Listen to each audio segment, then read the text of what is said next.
시작하도록 하겠습니다. 비도 오고요, 그죠? 예. 비 오는데 덥고 아주 열대지방처럼 날씨도 덥지만 우리 그 수강하시는 분들의 그 공부하는 마음도 굉장히 뜨거운 것 같습니다. 오늘 벌써 4번째 시간이고요.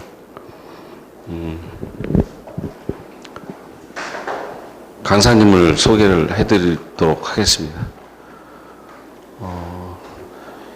뭐 서울시 마을공동체 지원센터 센터장, 뭐 서울시 협치자문관, 뭐 이렇게 소개를 하지만 그보다 더 중요한 건 성미산 마을에서 20년 동안 마을살이를 했다. 근데 그것이 다 이제 근간이 돼서 서울시 마을공동체 그리고 협치자문관 일까지 하게 된, 그만큼 이제 현장의 중요성을 그 한국 사회에 굉장히 중요하다, 이런 것을 그 알려주신 분이다, 이렇게 이해를 하시면 되겠고요. 그것과 관련돼서 재밌는 책들이 있어요. 우리 마을에서 놀자, 2010년도에 나왔고요. 또 하나의 문화는 뭐 여성 쪽 관련된 그 아주 전문 출판사로 알고 있습니다. 그리고 이제 휴머니스트 이제 에서 나온 도시에서 행복한 마을은 가능한가, 이 책은 서울시 경험을 통해서 기록된 책이고요. 우리 마을에서 놀다는 성미산의 삶을 기록한 그런 책이고, 그것과 관련돼서 이제 협치의 중요성을 얘기한 자료집 같은 비매품 책이 하나 나왔습니다. 서울협치 기본교재 2017년도인데요. 예. 그래서 오늘 강의하실 주제는 뭐 도시재생과 마을협치 이렇게 되어 있지만 어쨌든 협치를 주제로 오늘 또 열심히 달리도록 하겠습니다. 우리 유창복 선생님을 소개합니다. 예.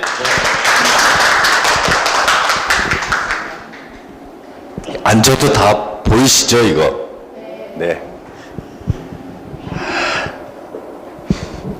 비도 오고 이런 날은 그냥 어디 골방에들 모여가서 부침개 붙여서 막걸리 한잔하고, 얼큰하면은 한 잔 때리고, 깨면 또 한 잔하고, 이렇게 놀아야 되는데 지금이라도 우리 나가서 붙일까요? 진짜 이거 뭐 강의 뭐 이거 오늘 4번째라고 그러셨죠? 아이고, 3번째. 무슨 큰 영광을 보시겠다고 이렇게 아침에 이렇게 새벽바람에 나오셔가지고 남 얘기 듣는다고. 네. 제 소개를 아주 뭐 거창하게 해주셨는데, 저는 그 마포구 성산동이라는 곳에서 한 20여 년 살았습니다. 저희 집에가 6살 때 이사를 갔어요. 안산에서 살다가. 근데 걔가 이제 27이 됐으니까 횟수로 22년을 산 셈이고, 저는 동네에서 애를 다 키웠죠. 지금은 뭐 품에서 떠났습니다. 진작 군대도 갔다 왔고, 돈 떨어지면 뭐 가끔 기어 들어와서 눈치 보는 이런 사이가 됐죠. 근데 저는 이제 애를 키웠지만, 애 키운다고 이 동네에서 동네 친구들하고 친해지고 제가 신이 나가지고 그냥 그 바람에 산 것 같아요. 애는 핑계였고. 근데 어른들끼리 친해지니까 애들은 자기 부모들이 친한 그 공간이 어쩌면 가장 안전한 공간이었지 않았을까, 이런 생각을, 이렇게 합리화를 해봅니다. 마을 이야기가 요즘 조금 대세가 된 지 꽤 됐어요. 민선 5기 때 기초단체장들이 생각이 있는 단체장들, 되게 선지적으로 정책을 피셨고, 민선 6기 들어서시면은 광역단체장들이 이거 봐라, 이거 되겠네, 괜찮네. 원래 이게 정치인들이 촉이 있잖아요. 어떤 정책이 유권자들한테 호응을 받을 거라는지, 그리고 시대적으로 몇 년 하다 마는 게 아니라 내 임기가 끝나도 지속 가능한 정책이 뭔지, 이런 거에 대해서 되게 예민하게 생각하는 사람, 그런 사람들이 직업 정치인들이시거든요. 그분들이 민선 6기의 광역단체장이 되면서 기초에서 하고 있던 정책을 다 끌어올립니다. 그래서 모든 광역 산하의 기초에게 다 깝니다. 대표적으로 박원순 시장이 그랬고, 그 다음에 광주시장님이 그랬고, 제주 원희룡 도지사가, 아니다, 저기 어딥니까? 충남. 아니죠. 제가 세 분은 다 지금 야당 출신을 제가 거명한 거고요. 지금 반대가 됐지만은 그 당시 여당 출신으로는 남경필 도지사가 대표적인 분이에요. 민선 6기 단체장 딱 되자마자 따복 공동체라 그래서 마을 공동체 정책을 뭐 전면적으로 했죠. 그 다음에 대구시장님이 무지 세게 합니다. 마을 정책, 협치 이런 것들을요. 그 다음에 제주도 원희룡 도지사. 이 뒤에 제가 말씀드린 분들은 비교적 보수 정당 출신의 단체장들입니다. 그러니까 지금 마을이 민선 6개 들어서면서는 여야 할 것 없이 주요 광역 단체장들이 다 공통적으로 정책으로 쓰고 있다는 겁니다. 그래서 이거는 아마 민선 7기 된다고 바뀌지 않을 겁니다. 계속 지역으로 모든 지역으로 지금 확대되고 있고요. 또 심지어는 심화되고 있는 지경입니다. 예전에는 마을 정책, 사회적 경제 정책 다 따로 놀았는데요. 요새는 지역 사회 안에 사회적 경제, 교육, 여성, 청년 다양한 정책들을 지역 사회, 즉 마을 안에 어떻게 융합적으로 담아낼 것이냐라는 차원으로 정책 수준이 확 발전하고 있습니다. 그래서 이거는 절대 시류에 따라서 잠시 하다 말 정책이 아니라는 점, 이건 좀 확실한 것 같습니다. 그래서 여러분들이 마을 활동에, 마을살이에 조금 입문을 하셨다면 정책적으로는 계속 지원책이 있을 거다 이렇게 생각을 하셔도 크게 다르진 않을 것 같습니다. 물론 이제 민선 7기 어떤 단체장들이 새로 이제 교체가 될 텐데 그분들의 정책 성향이 어떤가에 따라서 약간의 차이는 있겠지만 여야가 없습니다. 지금은 서로 경쟁적으로 하고 있기 때문에 그러면은 제가 여기 제목을 왜 마을인가라고 제가 붙여놨는데 왜 단체장들, 정치인들이 마을 정책을 쓸까요? 왜 마을이 이렇게 중요한 정책적 화두가 됐을까요? 이 제가 질문을 좀 여러분께 먼저 드리고 싶은데 여러분이 답을 주시면 제가 그 다음에 강의를 이어갈까 싶은데 어떨까요? 누가 한번 이래서 마을이 뜬다, 이래서 마을이 중요하게 얘기하는 것 같다, 어떤 분이 대답을 좀 해보실까요? 제 앞에 앉은 분들이 그냥 재수없이 앞에 앉았으니 총대를 좀 매실까요? 우리 저랑 눈을 안 마주친다고 뭐 제가 지적을 안 할 것 같아요. 네? 예, 왜 마을인 것 같으세요? 가장 소통이 잘 되는 기반이기도 하고요. 가장 기본이기 때문에. 우리 사는 데 있어서 가장 기본이고 일상 속에서 가장 살갑게 친밀하게 가장 만나는 사람, 이웃들이 바로 마을에 살고 있죠. 그러니까 생활, 삶의 기본이 바로 마을인 거죠. 근데 가장 기본인데 이걸 왜 강조해요? 이게 부서지고 있기 때문에 가장 기초, 가장 기저가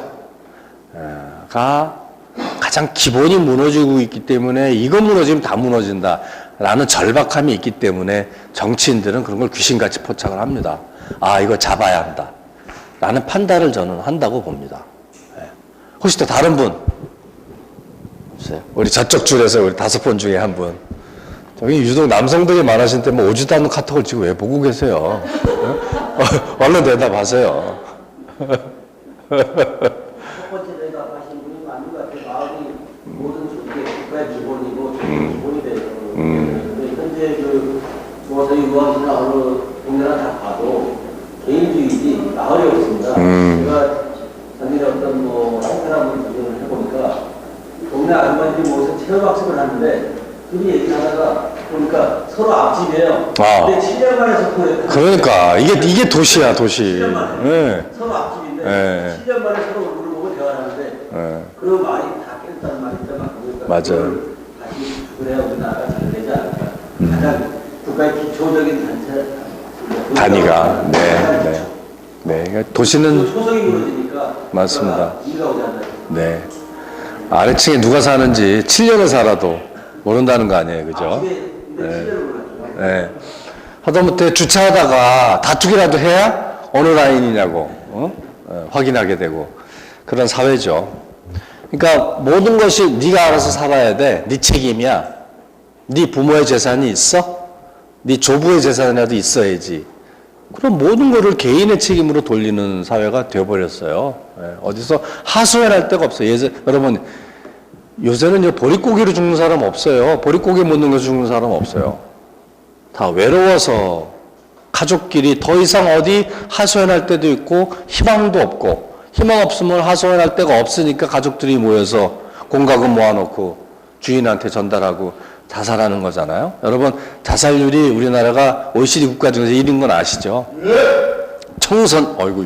청소년 자살률도요 엄청 높답니다. 그게 무슨 얘기예요? 예, 한창 피어날 애들이 자살하는 거예요. 상당 부분이 학업에 대한 부담. 요새 TV에서 학교 드라마 이제 다시 시작하더만요. 거기서 뭐라 그래요? 성적 계급 사회라고 딱 타이틀이 나오더라고요. 예. 정규 순위로 급식을 먼저 받더만요. 학교 식당 들어가는 순서가. 예. 그리고 하기야 뭐 예전에도 있었어요. 모의고사 성적 1등부터 300등까지 쫙. 문제는 그거를 차별한다는 거죠. 제가 최근에 한 선생님을 만났는데 한 반에 한 30명 되는데 교실에서 애들이 엎어져 잔다는데 그게 진짜냐고 제가 물어봤어요. 그랬더니요.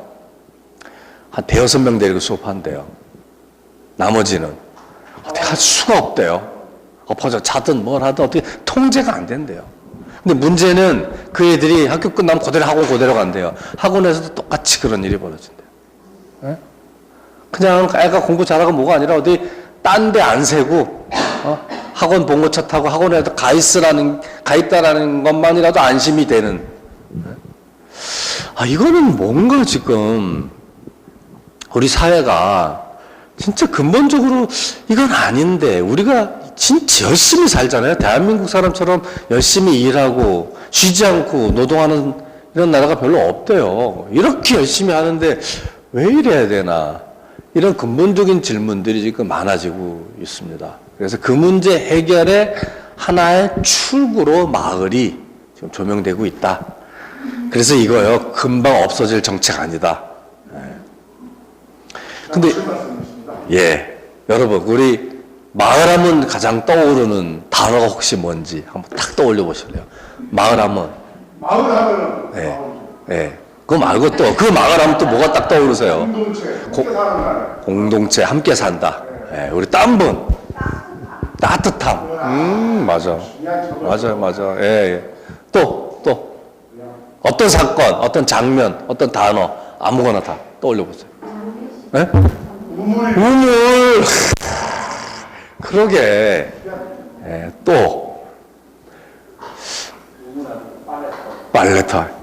제가 오늘 여기 참여하신 분들의 평균 연식이 대충 짐작이 됩니다.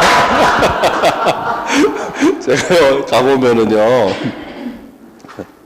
우물 나오고요, 신장로 나오고요, 회관 나오고, 그리고 꼭 더 빠지지 않는, 이 단어 세 개가 나오면 연이어서 빠지지 않고 나오는 게 하나 있어요. 뭐냐 하면 물레방아예요, 물레방아. 뭔 일이 있었는지 아무튼, 이게 대체로 농촌 이미지를 많이 떠올리세요. 그러니까 농촌에는 그래도 살갑게 같이 밥 먹었니? 안부전하고 마실 가서 국수 말아 먹고 이런 관계 이런 게 살아있는 거죠. 우리 기억 속에. 근데 요즘도 그래요? 요즘 농촌이? 농촌의 청년의 총무 평균 나이가 얼마인지 아시죠? 65세입니다. 그러니까 총무면 제일 나이 어린 분이 총무 맡을 거 아니에요. 총무 나이가 65세라는 얘기예요. 다 60, 70대, 80대. 그러니까 40, 50대가 농촌 사회에 없다는 거예요. 다 밥벌이 하려고 도시로 빠져나왔으니 없지. 40, 50대가 없다는 얘기는요, 애들이 없다는 얘기입니다. 애들이 없는 동네는 마을이 아닙니다. 이게 지금 농촌 사회예요. 도시는요, 연령대별로 다 있어요. 따로 살아 그렇지. 지금 도시는 있어도 따로 살고 농촌은 관계가 자체가 다 붕괴가 되어버렸고 우리 사회 전반적으로 마을이라고 하는 기본적 관계가 다 파괴 붕괴 위기에 돌입했다. 이런 진단 학자들도 다 하는 진단입니다. 근데 여러분들 이제 기다려 보셔야죠. 예, 이제 저는 마을 하면은요, 제 어린 시절 이런 게 떠오릅니다. 제 별명이 짱가입니다. 짱가가 뭔지 아세요, 혹시? 예, 그 만화 영화의 주인공, 그 짱가입니다. 저는 이런 게 기억이 나요. 이게 동네 들어가면 다 있는 풍경 아닙니까, 그죠? 쌀집 있고 미장원 있고 예전에 슈퍼라고 그랬어요. 슈퍼 구멍가게들. 그 다음에 세탁소 꼭 있고요. 제가 여기 세탁소집 막내 아들. 우리 아버지가 3년 전에 세탁소 은퇴하셨는데 54년간은 세탁소를 하셨어요. 제가 합천태생인데요. 태어난 지 29일 만에 서울로 올라왔어요. 한 달도 안 돼서. 그리고 서울에서만 살았고 그 서울 중에 이 세탁소 안에서 제가 어린 시절 3년 전까지만 해도 아버지가 세탁소를 하셨으니까. 텔레비 옛날에 없었죠. 혹시 어린 시절에 집에 텔레비 있었던 분? 오, 야, 여기 뭐, 여기는 이제 해당 없고. 그러시구나. 예전에는요, 동네에 텔레비 없었고, 있어도 가끔 흑백 TV 있었어요. 컬러 텔레비 언제 나온지 아시는 분? 80년. 80년. 에헤, 80년. 80년. 아, 그래요? 그러셨구나. 진짜 있는 집 자석이셨네. 예. 80년도에 나왔어요, 80년도. 예, 팔라트리가. 그 예전에는 칼라 텔레비 나오기 전에 우리 동네도 텔레비 있는 집 딱 두 집 있었어요. 그 웅기네라고 슈퍼집하고 김중령집이라고 집이 중령 그 아저씨가 그 집에 딱 두 집만 우리 동네에 텔레비가 있었어요. 그래서 김민일 선수 레슬링 한다 그러면 보름 전부터 그 영준형하고 그 웅기형 그 다 저하고 하나의 형인데 그 형한테 알랑방구 끼고 자야 돼요. 급식 나오면 급식 빵 다 주고 요새는 우유 셔틀, 빵 셔틀 옛날에도 다 했던 거예요. 그거. 힘들어 숙제까지 다 해줬어요. 동화자가 표준 정가인 거, 낱말 찾기 숙제 같은 거. 그리고 당일날은 친한 순서대로 앉습니다. 우리 세탁소 앞에 항상 이런 게 있었어요. 평상에 아이들과 엄마들이 항상 있었고 아이들 함께 돌봤어요. 그러다가 손님이 오면 그 집 아이는 옆집 엄마가 돌보고 동네 언니들이 돌봤어요. 언니라 그러면 뱃살 많아요. 다 동생들 그 뭡니까 그 기저귀 그 면천 같은 걸로 이렇게 칭칭 매서 애들 다 업고서 돌봤던 기억이 아주 뭐 너무 선명해요. 운동장이나 학교 운동장. 요즘 뭐 볼 수 없는 풍경이죠. 때가 되면 싹 애들 다 쓸어다가 학원에다 집어넣잖아요. 그래서 고물줄도 하고. 그리고 저는 학교 하면 항상 떠오르는 장면이요. 그 학교가 좀 구석에 으슥한 데가 있어요. 비밀 장소. 거기 가면 형이 애들 넷을 불러요. 한 2명 정도 불러서 그 당시에 가장 최첨단 칼라 교재로 성교육을 다 해줬어요. 네? 우리 엄마 아버지는 자기 바빠가지고 새끼들이 뭐 신경 쓸 틈이 없었는데 동네 형아들이 다 성교육 시켜줬어요. 네. 그래서 이렇게 건강한 어른이 됐었다는 거 아니에요? 동네에서 아이를 돌봤다는 겁니다. 아이고 이거는 시골이다 그죠? 이게 모자 쓴 것들이 중딩인지 찌질합니다. 예. 예전에 구슬치기 했는데 요새는 없죠. 예, 흙이 없어요 동네. 다 포장이 돼가지고. 동네 들어가면 항상 그늘막에 어르신들이 벽풍처럼 앉아 계시고 애들은 그 앞에서 재롱을 부립니다. 그리고 노래하면 틀림없이 할머니가 저 개춤 깊숙한 곳에서 뭘 하나 꼬기작꼬기작 끊어요. 그럼 신문지 종이를 까 묻어가 사탕이야. 제사 때 쓰는 이딴만 사탕 있잖아요. 울긋불긋하고. 그래가지고 그거 신문지 활자가 다 묻어 있어. 그 입으로 쪼개해서 쪼개가서 잘게 쪼개서 입에 하나씩 넣어준다고. 예? 그럼 애들은 그 사탕에 환장을 해요. 그 다음날 또 사탕 얻어 먹으려고 할머니가 안 계셔. 그 다음날도 안 계셔. 돌아가신 거지. 그러니까 아이들은 동네 이웃, 속에서 죽음이라는 거를 이렇게 몸에 묻히게 되죠. 이게 어딥니까? 아파트입니다, 아파트. 아파트에서도 애들 내놓고 같이 키웠어요. 예? 이 복도에 샤시 해놓으면 완벽하잖아요? 안전하잖아요? 자전거 2대 왔다 갔다 하잖아요? 여름에는 문 열고 살고, 발치고 살고. 그리고 한 집이, 저기, 단지 상가에 뭐 사러 가면은 옆집 엄마가 챙겨요. 그리고 같이 밥도 먹이고. 이렇게 다 같이 키웠고, 심지어는 물놀이까지 했다는 거 아니에요? 요거는 보통 집 애들, 조금 있는 집 애들. 아파트 하면 대단히 개인주의적인 주거 공간이라고 얘기하지만 우리는 다 아파트에서도 아이를 함께 키웠다는 거예요. 이게 요즘은 잘 보기 어려운 복도식 아파트입니다. 복도식, 그죠? 예전에는 중앙 계단이나 엘리베이터 타면은 왼쪽으로 열채, 오른쪽으로 열채. 지나가면은 다 들려요, 창으로. 이 집 또 큰 소리 나는 거 보니까 금요일이구나. 주말 부부거든. 신랑이 또 올라온 거지. 응? 그리고 또 할머니가 막 숨 넘어가듯이 기침하면 아이고 어쩌냐 이렇게 우리 창을 통해서 그 집의 살림살이들을 대체로 다 짐작합니다. 이렇게 아파트에서도 함께 살고 심지어는 아파트에서 장례 치른 거 아시죠? 예. 네, 지하 공동공간에서 장례 치르고 날 좋으면 지상 주차장에서 천막 치고 손님 맞이 다 했습니다. 여러분 동네 골목에서 장례 치른 거를 가장 최근에 본 적이 몇 년도십니까? 동네 이렇게 조등, 대문 옆에 조등 걸고 10년. 그러니까요. 그게 마지막 본 게 몇 년도 같으세요? 90년대. 90년대. 기억이 일치하시네요. 저도 미아리에서 어린 시절을 보냈는데 95년도, 97년도 이때까지 지금부터 한 20여 년 전이죠. 이때까지는 다 동네에서 조등 걸고 장례를 치렀던 기억이 너무 선명히 나요. 근데 그 이후 어느 날 싹 없어졌어요. 그래서 공장에서 태어나고 공장에서 결혼하고 공장에서 돌아가요. 예전에는요. 예전에는 누가 애가 태어난다 그러면은 저 집 산딸이 이제 다가오지 않았나? 일주일 남았대. 그래?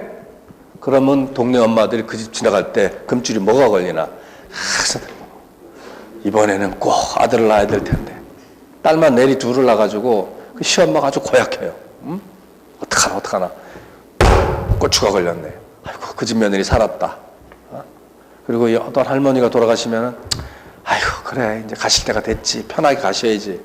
우리는 누가 태어나고, 누가 돌아갈 때 다 동네 사람들이 슬퍼하고, 기뻐하고, 기본적인 것들 다 공유하면서 살았는데, 지금은 친척의 경조사도 챙기기 힘들고, 챙겨도 형식적으로 챙겨요. 형식적으로. 그냥, 모른 척 할 수 없으니까. 가보면은요, 4천만 넘으면 누가 누군지 몰라요, 솔직히. 저도 잘 몰라요. 애들은 더 모르죠. 초수 개념도 없고. 명절 때 오고 가지 않으면은 몰라요. 명절 때 그렇게 오고 갈 수 있나요? 예전에는 큰 집에 다 몰렸지만은 요새는 쉽지 않아요. 요새는 이미 모계사회가 돼가지고요. 다 처가 쪽으로 몰립니다. 그래야 안 싸우니까. 친가 쪽으로 몰리면 벌쳐가지고 일단 앉으면서 싸워요. 이미 모계사회로 접어들었다고 보는 게 맞는 것 같아요. 좋은 거죠, 그게. 훨씬 평화롭고. 근데 저도 어린 시절에 이런 마을의 기억이 있었지만 20대는 마을을 뜹니다. 그러다가 30대 후반에 다시 마을을 샀습니다. 우리 애 때문에. 우리 애가 안산에서 아파트 단지 유치원을 다녔는데 하얗게 있다, 하얗게 와요. 안 그래도 하얀 애가. 그냥 그 안에 갇혀있다고 오는 거예요. 저는 그냥 유치원이 좀 과장하면 그냥 중환자실 같은 느낌이에요. 저는 어린 시절 미아리, 우이동, 북한산 하루 종일 뛰어다니다가 깜깜해야 집에 왔어요. 그 어른들이 흉보고 컸다 그래요. 그렇게 큰 애들이 건강하고 잘 컸어요. 내 새끼도 그렇게 키우고 싶은데 그렇게 키울 환경이 안 돼요. 근데 성산동으로 이사 가면 그렇게 키울 수 있다는 걸 신문에서 봅니다. 이게 우리의 키운 제가 사는 성산 마포구 성산동 가운데 있는 게 이게 성미산 높이가 얼마나 돼 보이세요? 150m. 예. 해발 67m나 됩니다. 땅바닥에서는 50m도 안 될 거예요, 그죠? 혹시 성미산 마을이라고 들어보신 분? 어휴, 많으시네. 가보신 분? 오호. 마을 얘기 좀 작게 해야 되겠다. 너무 많이 해봐야 중복되겠다. 많이 아시네. 네. 근데 어디가 마을인지 모르죠, 여기가. 이 따개비처럼 탁지탁지 붙어서 사는데 어디가 마을이겠어요? 몰라요. 한 엄마가 스케치북에 그림을 그려요.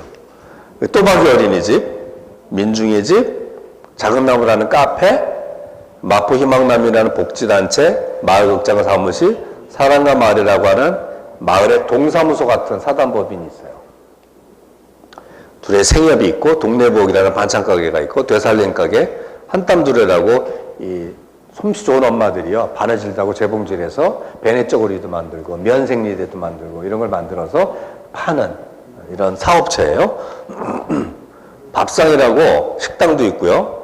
어린이집이 벌써 몇 개가 있네요. 공동주택 3호, 이게 지금 8호까지 있어요.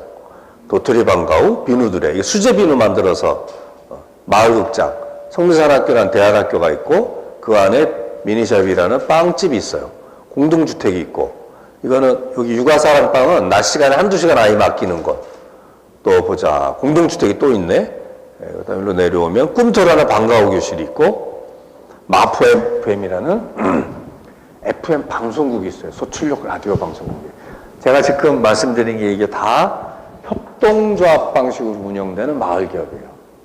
이 마을에서 다 주민들이 출자하고 주민들 중에서 누군가가 운영하고 또 주민들이 소비 이용하는 그런 협동조합입니다. 그러니까 이렇게 보니까 마을의 윤곽이 조금 드러나죠. 요게 요겁니다. 그래서 요거를 다른 엄마가 이 그림을 뺏어다가 헝겊에다 실크 인쇄를 해서 성미산 손수건이다 그러면 3,000원에 팔아요. 잘 팔려요. 한 해 한 3,000명 정도가 마을 투어로 오거든요. 요새는 예전에 일본에서 많이 왔는데 요새는 유럽에서 많이 와요. 여러분 생태마을로 유명한 영국의 토트네스라는 마을이 있는데요. 이제 우리 외국 갈 필요 없어요. 외국에서 우리나라를 다 견하고 옵니다. 대한민국은 어떻게 이렇게 다이나믹하냐. 자기네 마을은 다 젊은 사람들이 없대요. 다 노인들이고. 일본만 해도요. 40, 50대가 별로 없어요. 70대, 80대들이 많고 또 오래 사시잖아요. 일본 분들이. 예. 그러면서 동네 젊은이들이 없으니까 다 옛날 얘기하고 있대요. 우리 때는 말이지. 들어줄 사람도 없는데. 근데 한국은 30대, 40대, 50대가 아주 다이나믹하게 움직인다는, 이게 너무 부럽다는 거예요. 한국의 마을 공동체가. 그러면서 오히려 지금 거꾸로 변하고 오고 있습니다.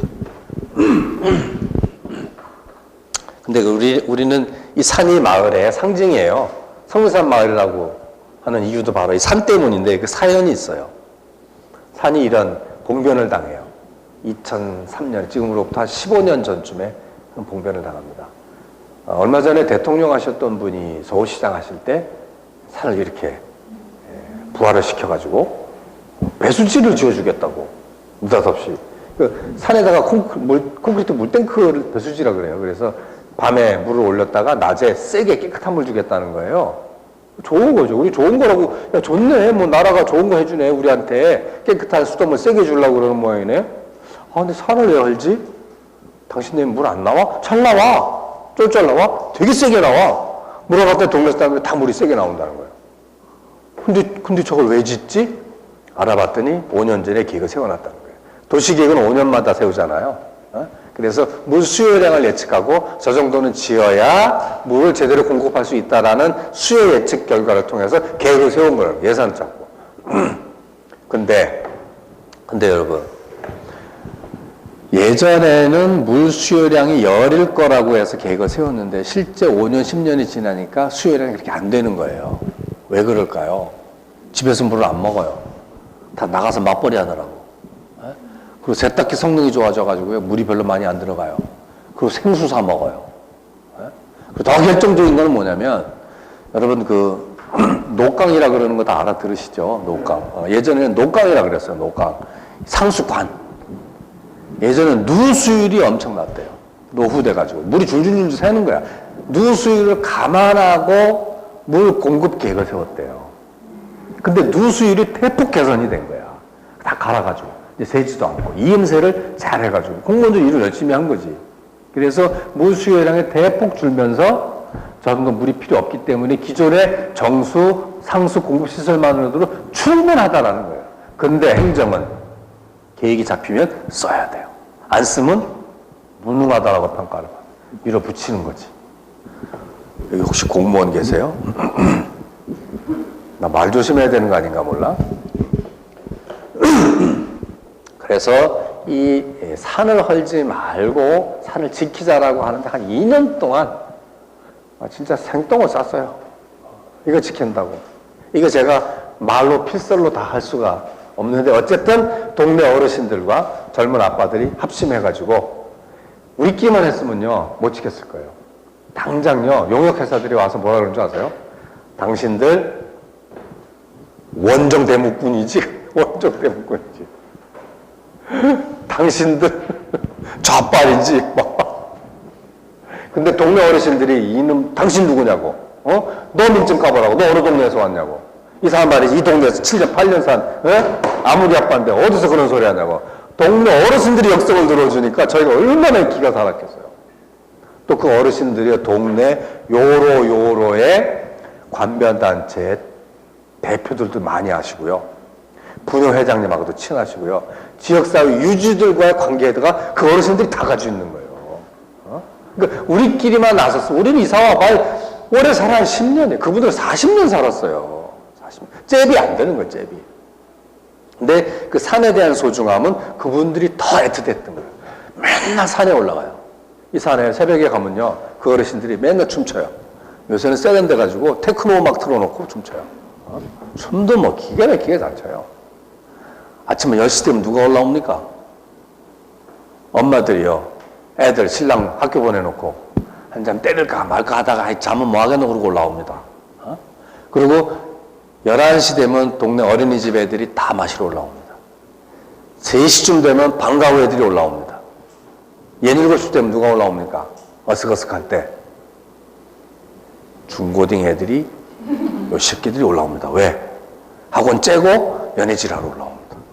그럼 동네 어르신들이 내가 피도 안 마른 것들이 연애질이라고 막 새쫓듯이 쫓아내고 애들을 막 이 산에는 하루 종일 깜깜할 때 빼고는 다 동네 사람들이 올라가는 그런 소중한 산입니다. 이런 산이 없어진다고 하니까 동네 어르신들이 나섰는데 관여하는 걸 어떻게 막어? 수용하는 거예요. 어르신들은. 관여하는 거를 막을 수 없다는 기본적인 태도가 있는 거예요. 어르신들은 아마 그런 게 역사적으로 이렇게 형성된 것 같아요. 국가가 모든 걸 주도했고 전쟁 폐허 이후에 국가가 나라님이 다 알아서 해주고 국가만의 수용적으로 해 우리 나라가 잘 살 수 있다라고 하는 기본적인 태도를 가지고 계신 것 같아요. 어르신들. 그래서 관여하는 걸 어떻게 막어? 근데 젊은이들이 막을 수 있다고. 그러니까 그 이제 합심이 돼가지고 산을 지켰던 거예요. 그래서 저는 이 산이 뜨내기 10년 차 젊은 엄마 아빠들과 토박이 4, 50년 차 동네 어르신들이 산에서 만나게 된 거예요. 그러면서 이 마을이 갑자기 커지게 됩니다. 산이 사람을 만나게 해준 거예요. 여러분, 이거 시민사회가 보고요. 성미산 지킴이라는 별명을 붙여줍니다. 성미산에는 어르신들과 젊은 사람들이 힘을 합쳐 산을 지켰대. 이명박 시장을 이겨먹었대. 그래서 소문이 났던 거예요. 근데 더 재밌는 거는요. 이게 다요. 산싸움 이후에 다 만들어집니다. 네. 성미산 지킴들이 산을 지키던 이제는 마을을 만드네 이런 거예요. 그때 성미산 마을의 이름이 붙은 거예요. 2003년 이후에. 15년 됐네요. 네. 여러분, 성미산 마을에 제가 지금 탄생의 설화를 말씀드렸는데 성미산 마을의 1등 공신이 누구예요? 네? 성미산은 이미 있었으니까 그렇고 그거 말고 그럼.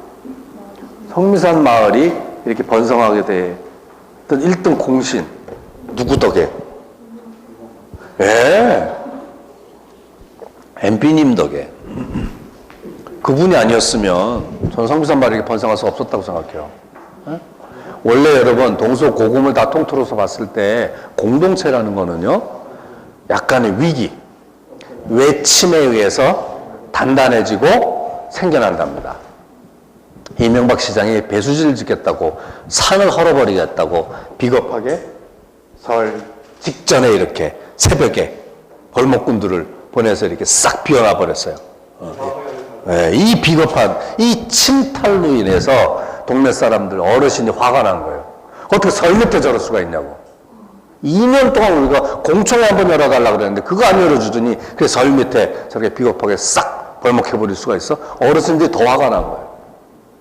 어르신들 진정하시고요. 농성은 우리가 합니다. 그리고 여기에 설 반납하고 텐트 치고 120일 동안 아빠들이 하루에 3명씩 교대로 올라가서 밤샘이 지켰어요. 그래서 산을 지키고 결국은 그 이후부터는 뭐가 자꾸 생기는 거예요. 자꾸 뭐가 협동조합이 막 자꾸 생겨요. 근데 사실은 산싸움 이전에 이 마을의 씨앗은 그로부터 한 10여 년 전에 먼저 떨어져요. 1994년에 공동육아 어린이집이라는 게 이 마을에서 처음 시작이 됩니다. 혹시 공동육아 어린이집 들어보셨어요? 네, 들어보셨군요. 이 마을에서 시작됩니다. 조한혜정 연세대학교 교수, 정병호 한양대학 교수, 정유성 서강대 교수 이런 분들이에요. 교육학자, 여성학자, 인류학자 이런 분들이 모인 동인이 또 하나의 문화예요. 제가 아까 제 첫 책 출판사가 또 하나의 문화라 그랬잖아요. 그 동인 이름을 딴 출판사예요. 거기서 공동육아라는 걸 최초로 이 마을에서 시작을 합니다. 뭐냐면 그 당시 어른들이 300만 원씩 냈어요. 한 20여 가구가. 7천만 원을 모아가지고 마당에 있는 양옥집을 전세로 빌려요. 그리고 마당에다가 모래 한 트럭을 부려놔요. 그리고 부모들이 운영을 하는 거예요. 그리고 교사들을 채용해요. 보육할 전문 교사들을. 근데 교사들 중에 애가 있어요. 그럼 자기가 출근하느니 애랑 같이 출근하면서 애를 같이 돌보는 거예요. 근데 엄마 중에 큰애를 키워본 엄마들이 있어요. 둘째 때문에 어린이집에 보내는데 전업주부예요. 에이, 이참에 내가 큰애들 크게 받겠다. 뭐 애 키우는 건 내가 선수지. 그러면서 교사가 되기도 해요. 다시 둘째 때문에 회사를 그만뒀는데 복직이 안 되니까 놀기는 그렇고 그렇다고 애를 전업적으로 돌보기는 그렇고 에이, 차라리 그러면 내가 어린이집 교사하겠다. 그래서 교사와 학부모 간의 경계가 없어지는 어린이집이 된 거예요. 그러니까 교사와 학부모의 관계는 통상 어린이집은 어떤 관계예요? 고용자와 피고용자의 관계. 이게 쉬워요. 왜냐면 운영자와 교사니까. 그거는 운영자가 교사, 부모들이거든요. 그러니까 경계가 다 무너져 버리는 거예요. 그러니까 같이 아이를 기른다고 하는 협동조합의 정신이 가능해진 거죠. 여기서 아이를 같이 길렀어요. 그 다음에 그 아이들이 초등학교 가면 방과후도 길러요. 방과후는 어떻게 해요? 어린이집 탈퇴할 때 출자금을 가지고 나와요. 원래 협동조합은 탈퇴할 때 가지고 나오는 거 아시죠?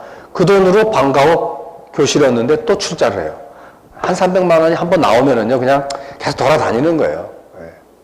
이렇게 해서. 그러다가 애들이 이제, 중학교, 초등학교 진학하면서 대안학교에 대한 요구가 생기면서 대안학교를 또 만들어요. 이 대안학교가 12년제 학교거든요. 처음에는 초등학교를 만든다고 이렇게 발표를 했어요, 동네에. 그랬더니 한 엄마가 난 반대라고. 우리 애 이미 초5라고, 초5. 내일 모레 중학생이라고. 니들이 진짜 대안학교 중학생이 필요한 거 아냐고. 알겠다. 그럼 초중으로 하자고. 그랬더니 한 아빠가 또 나도 반대세. 초등학교 만든다고 해서 가만히 있었는데 중학교 만든다고 니들이 중2를 아느냐. 우리 애 벌써 중2다. 내일 모레 고등학생이다. 아, 초등학교, 중학교 만들 거면 중학교에다가 저 숟가락 하나 더 얹으면 고등학교 아니냐고. 그래서 초, 중, 고 12년제 학교가 됐어요. 12년제 철학이 있어서 그렇게 만들기로 한 게 아니고요. 동네 사람 요구를 다 주워 모으다 보니까 그게 12년제가 된 거고, 그때부터 12년제 학교에 철학을 찾아 나섭니다. 이게 여러분, 마을에서 일하는 방식입니다. 전문가들은 절대 이렇게 일 안 합니다. 이렇게 얘기하면 큰일 나는 줄 압니다. 12년제 철학이 확실하다는 판단을 써야 그 다음부터 실행을 하고 설득을 하잖아요. 주민들한테. 12년제가 좋은 거예요. 우리는 어떻게 일한다고요? 주민들이 너 하고 싶은 거 다 얘기해. 다 바구니에 모아요. 모아서 다 엎어놓고 이게 그럼 12년 전에? 그때부터 12년제 철학을 찾아 나선다는 거예요. 완전히 반대로 일하는 거 아시겠죠? 여러분, 초급 기획자는 자기의 아이디어를 설득합니다. 이거 되게 좋을지? 알지? 알겠지? 이게 되게 좋은 거야. 이거 동의해봐. 잘 될 거야. 이게 초급 기획자예요. 중급 기획자는 어때요? 절대 자기 아이디어 얘기 안 해요. 모인 사람 입에서 자기가 생각했던 대로 이야기가 나오도록 유도를 하는 능력이 있어요. 근데요, 두 가지 차이는, 이 두 가지 공통점은 뭐예요? 다 기획자 생각에서 놀아나고 있다는 거예요. 그럼 고급 기획자는 뭐냐? 고급 기획자는 절대 개인이 만들어낼 수가 없어요. 우리는 이걸 바구니 토론이라고 그러거든요. 올해 축제할 건데 뭐 하고 싶니? 동네 골목 영화제 하자. 우리 산에 거북이 마라톤 하자. 해도 유모차 끌고 마라톤 동네 한 바퀴 하자. 우리 뭐 하자. 딱지치기 하자. 전래놀이 대회 하자. 뭐 운동회 하자. 별의별 아이디어들이 다 나옵니다. 다 봤습니다. 그리고 마지막에 물어봐요. 없지라고 물어봐요. 또 없지? 몇 번 물어봐야 된다고요? 3-3번. 이거 2번 물어보면 큰일 납니다. 나중에 딴소리 하는 사람은 꼭 나와요. 그리고 뒤풀이 가서 한 번 더 확인해야 돼요. 술 한잔 먹고 진짜 없지? 회의 때 멀쩡하다가 뒤풀이 가면 쏟아지는 사람이 있어요. 꼭 뒤풀이 가서도 마지막 한 번 더 확인해야 돼요. 안 그러면 꼭 뒷말 나옵니다. 그렇게 해서 마지막까지 확인을 해서 다 바구니에 주워 담은 거를 탁 엎으면서 배열을 해요. 배열하다 보면은요, 누구도 생각하지 못했던 아이디어가 나옵니다. 이거를 이머전스라고 그래요. 번역할 때는 창발이라고 번역을 한답니다. 어느 날 갑자기 스물스물 하다가 탁 튀어나오는 거 있죠. 탁 튀어나오는 거. 누구도 먼저 생각하지 않았고 누구도 계획하지 않았던 아이디어가 막 이렇게 배열하는 과정에서 탁 튀어나온다는 거예요. 그래서 이 아이디어는 개인의 아이디어가 아니에요. 이거를 우리는 집단지성이라고 표현합니다. 집단지성하니까 뭐 좀 있어 보이죠? 네? 네. 동네에서 하는 바구니 토론이 바로 집단지성입니다. 왜 우리는 가장 고급스러운 기획 과정을 할 수 있을까요? 누군가가 이 아이디어가 좋아라고 설득하는 순간 여러분 기분이 어때요? 싫죠? 솔직히 얘기하면 좀 재수없어요. 이게 되게 좋거든? 막 설득하려고 그러면요, 좀 부담스러워요. 그 말이 옳아도요, 옳으니까 더 미워요. 여러분, 미운 놈이 바른 소리 할 때 제일 재수없는 거 아시죠? 사람 마음이 그래요. 미운 놈이 가만히 나 있지. 헛소리도 아니고, 옳은 소리 한단 말이에요. 왜? 대꾸를 못하니까. 반박을 못하니까. 미운 놈한테. 그래서, 아이디어가요, 누군가에 의해서 내면은 조금 내게 아니기 때문에 약간 재수없는 게 있고요. 또 이런 게 있어요. 뭘 하다 보면은 A를 할까 B를 할까 의견이 갈리는 경우가 있어요. 이걸 하나로 이제 합쳐야 될 거 아니야. 실행을 하려면. 아무리 토론해도 합쳐지지가 않아요. 이럴 때 어떻게 합니까? 어떻게 결론을 보십니까, 여러분들은? 어떻게 결론을 보는 게 좋을까요? 네? 그렇죠. 따로 하는 겁니다. 보통 이거를요, 하나로 통일하려고 다수결 투표를 해요. 여러분, 투표를 하면 기분이 어때요? 여기 12표고요. 여기 8표였다고 쳐요. 아니, 이게 18표고 3표였다고 칩시다. 이 세 사람 마음이 어떻겠어요? 네. 그렇게 얘기는 못해요. 왜? 쪽팔려서. 내가 소수라는 이유로 다수결의 견해에 동의할 수밖에 없어요. 그게 가장 기본적인 태도니까. 민주적인 방식이니까. 근데 속마음으로는 에이, 그래, 잘해봐라. 잘 되면 좋지 뭐. 라고 얘기하겠지만 뉘앙스가 달라요. 잘해봐라가 아니라 잘 되나 봐라. 잘 되나 봐라. 라는 속마음이 요만큼 있게 돼요. 왜? 내가 낸 아이디어가 너무 좋은데 이거는 몰라주는 거예요, 다른 사람들이. 그래서요, 이렇게 일을 시작하면요, 다 일이 안 돼요. 원래 다 마음이 맞고 다 뜻이 맞아도 될 듯 말 듯 하는 게 함께 하는 일이거든요. 그 중에 누군가가 흔쾌하지 않은 사람이 있으면은요, 이게 뭔가 어딘가 이게 캥겨서 잘 안 굴러가요. 나도 모르는 사이 슬금슬금 분위기가 빠져요. 김이 푹푹 새고요. 그래서 모두가 다 함께 하는 게 좋아요. 그래서 다수결은 별로 좋은 방법이 아니고 만장일치가 좋아요. 근데 만장일치가 안 될 때 어떡하냐는 거예요. 따로 한다는 거예요. A와 B가 합의되지 않을 때 A 하고 싶은 사람 A 하고 B 하고 싶은 사람 B 해라. 그리고 또 이런 경우가 있어요. 하자, 말자. 이렇게 의견이 대입이 될 때가 있어. 이럴 때는 어떻게 해요? 하자, 말자. 이렇게 의견이 합치가 안 돼요. 그럴 때는 우리 동네에서는 안 합니다. 반대한 사람이 있을 때 굳이 나서서 해봐야 그 일이 잘 가지 않아요. 여러분, 마을하면 협동인데, 협치? 그것도 협동인데, 협치라는 거는 행정과 시민이 협동하자라는 게 협치거든요. 거버넌스. 오늘 제 강의 주제가 그건데, 결국은 협동인데, 협동이 쉬워요. 여러분, 협동해보면 경험이 어때요? 협동에 대한 경험이 어때요? 아름다우신가요? 네. 협동 단결이 잘 되시던가요? 여러분, 백지장을 맞들면 어떻게 돼요? 네. 바로 찢어져요. 그 백지장도 맞들면 낫다 시절에는요, 그 종이가 가죽으로 만들었을 때 시대예요. 파피루스라고 가죽으로 만들었을 때 시대의 속담이고, 요즘 시대에는 바로 찢어집니다. 세상에 협동처럼 번거로운 일이 없어요.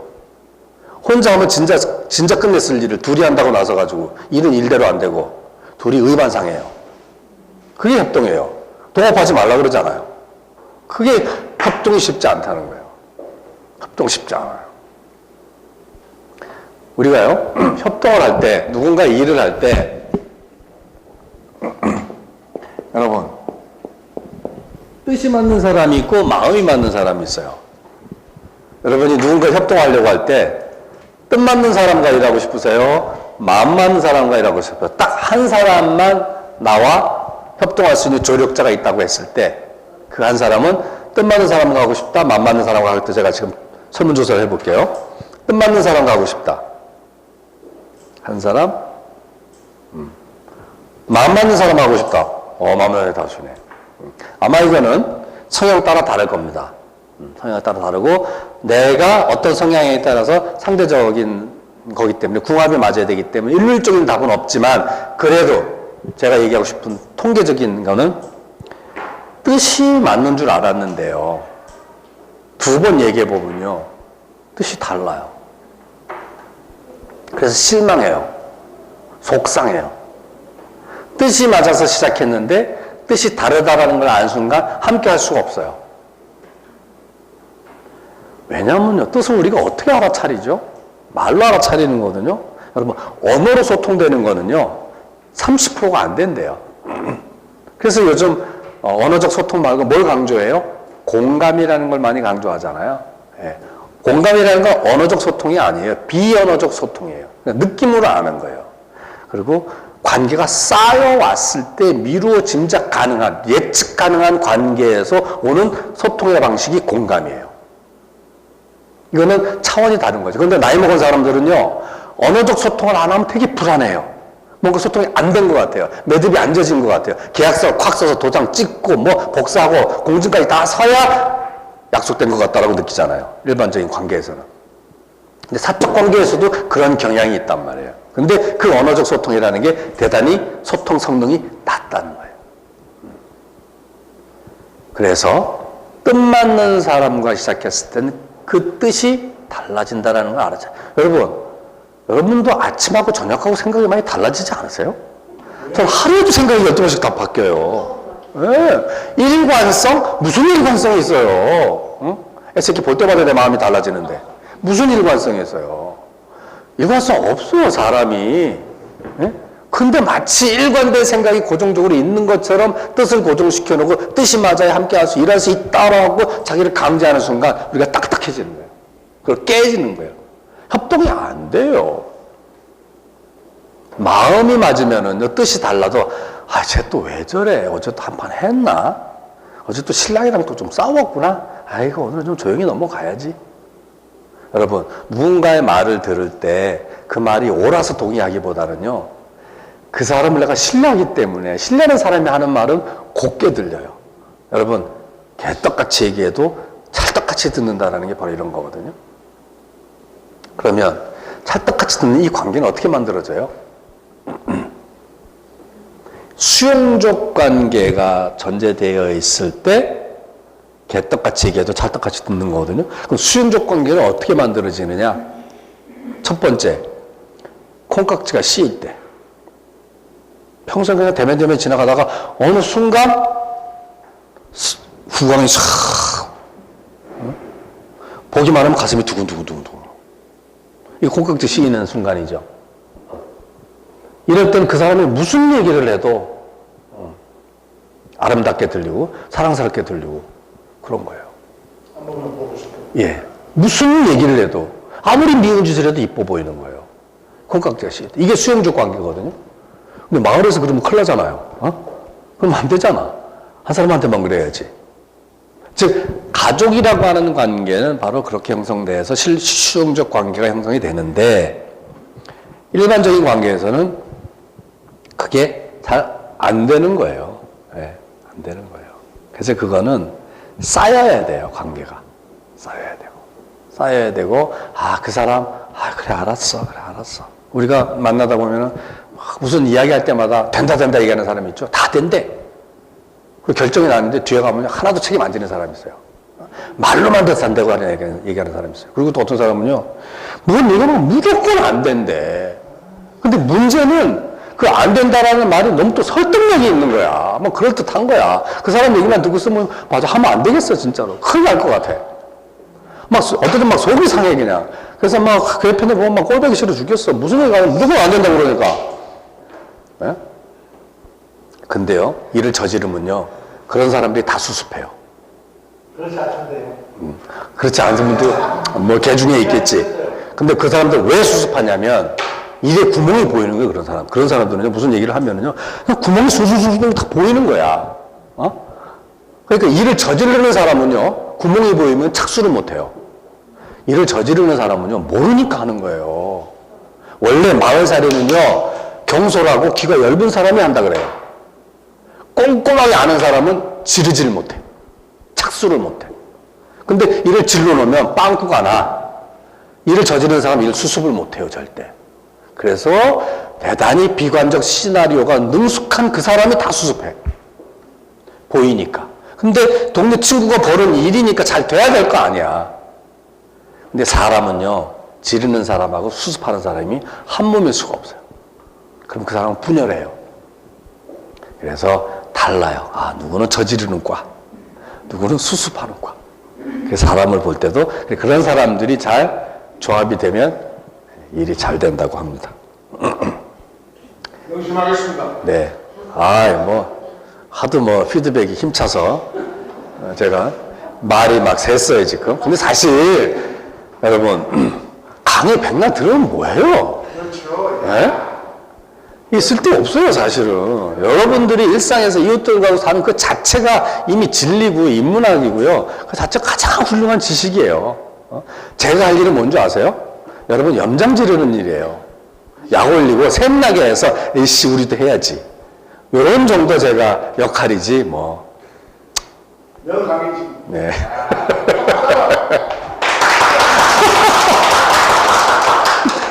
근데요, 일을 하다 보면, 진상들이 하나씩 있습니다. 여러분 지금 웃었지만 바로 떠오르는 한 사람씩 떠오르죠? 그 떠오르는 그 사람이 바로 진상이에요. 확실히 맞아요. 아니, 그렇죠. 그죠. 원래 진상은요, 세 사람이 모이면 딱 한 사람이 진상질 해요. 원래. 근데, 그래서 저 진상 누가 안 잡아가나. 맨날 속으로. 저 진상만 잡아가면 저 진상만 사라지면 일이 잘 될 것 같잖아요. 하도 진상질을 하니까. 뭔 얘기 하면 그때는 끄떡끄떡 해놓고 뒤풀어 가면 또 딴 소리 하고, 다 하기로 해놓고 또 이미 진행됐는데 와가지고 일이 되겠냐고 또 확, 이런 사람도 있어요. 그리고 무슨 얘기하면 자기 고집만 얘기를 해. 그냥 자기가 옳대. 진상들. 근데요, 그 진상이 사라지면 어떤 일이 벌어지는 줄 아세요? 멀쩡하던 사람이 진상질을 해요. 그러니까 진상 때문에 일이 안 되는 게 아니에요, 여러분. 착각하지 마세요. 그 진상이 진상질을 하고 있기 때문에 나머지가 멀쩡하게 자리를 지키는 거예요. 네? 그래서 진상 누가 안 잡아가나 이런 기도하지 마시고 진상과 공존하는 감수성, 공존하는 마음을 가지시는 게 중요해요. 왜? 신랑하고도 사는데 뭘 못할 게 뭐 있어요? 어? 어쩔 수 없이 하는 거. 그래요. 신랑하고도 사는데 뭐.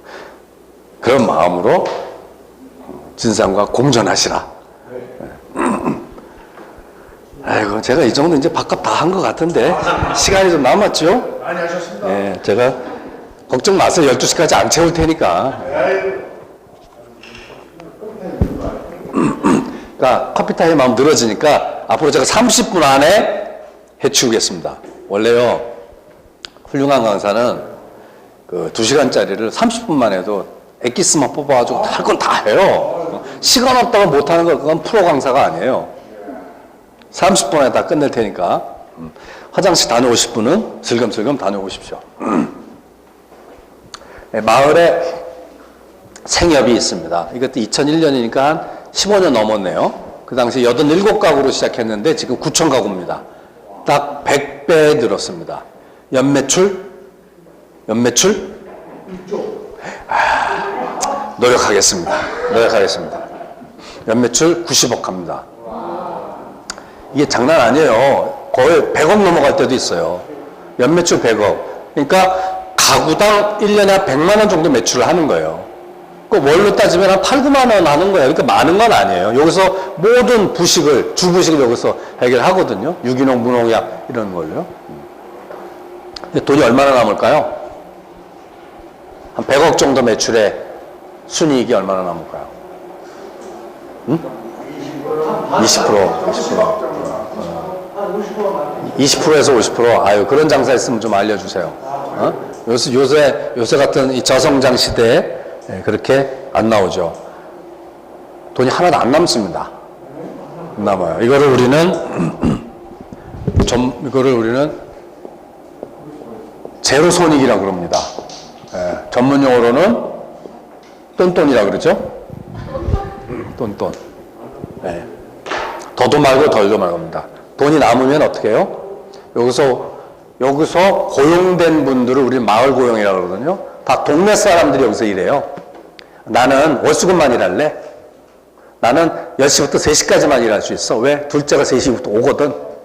그리고 일주일 안에 내내 일할 수 있는데 수요일은 빼줘. 엊그제 살사 댄스 끊었거든. 이렇게 내가 일하고 싶은 시간이 있어요. 동네 사람은. 하고 싶은 일이 있어요.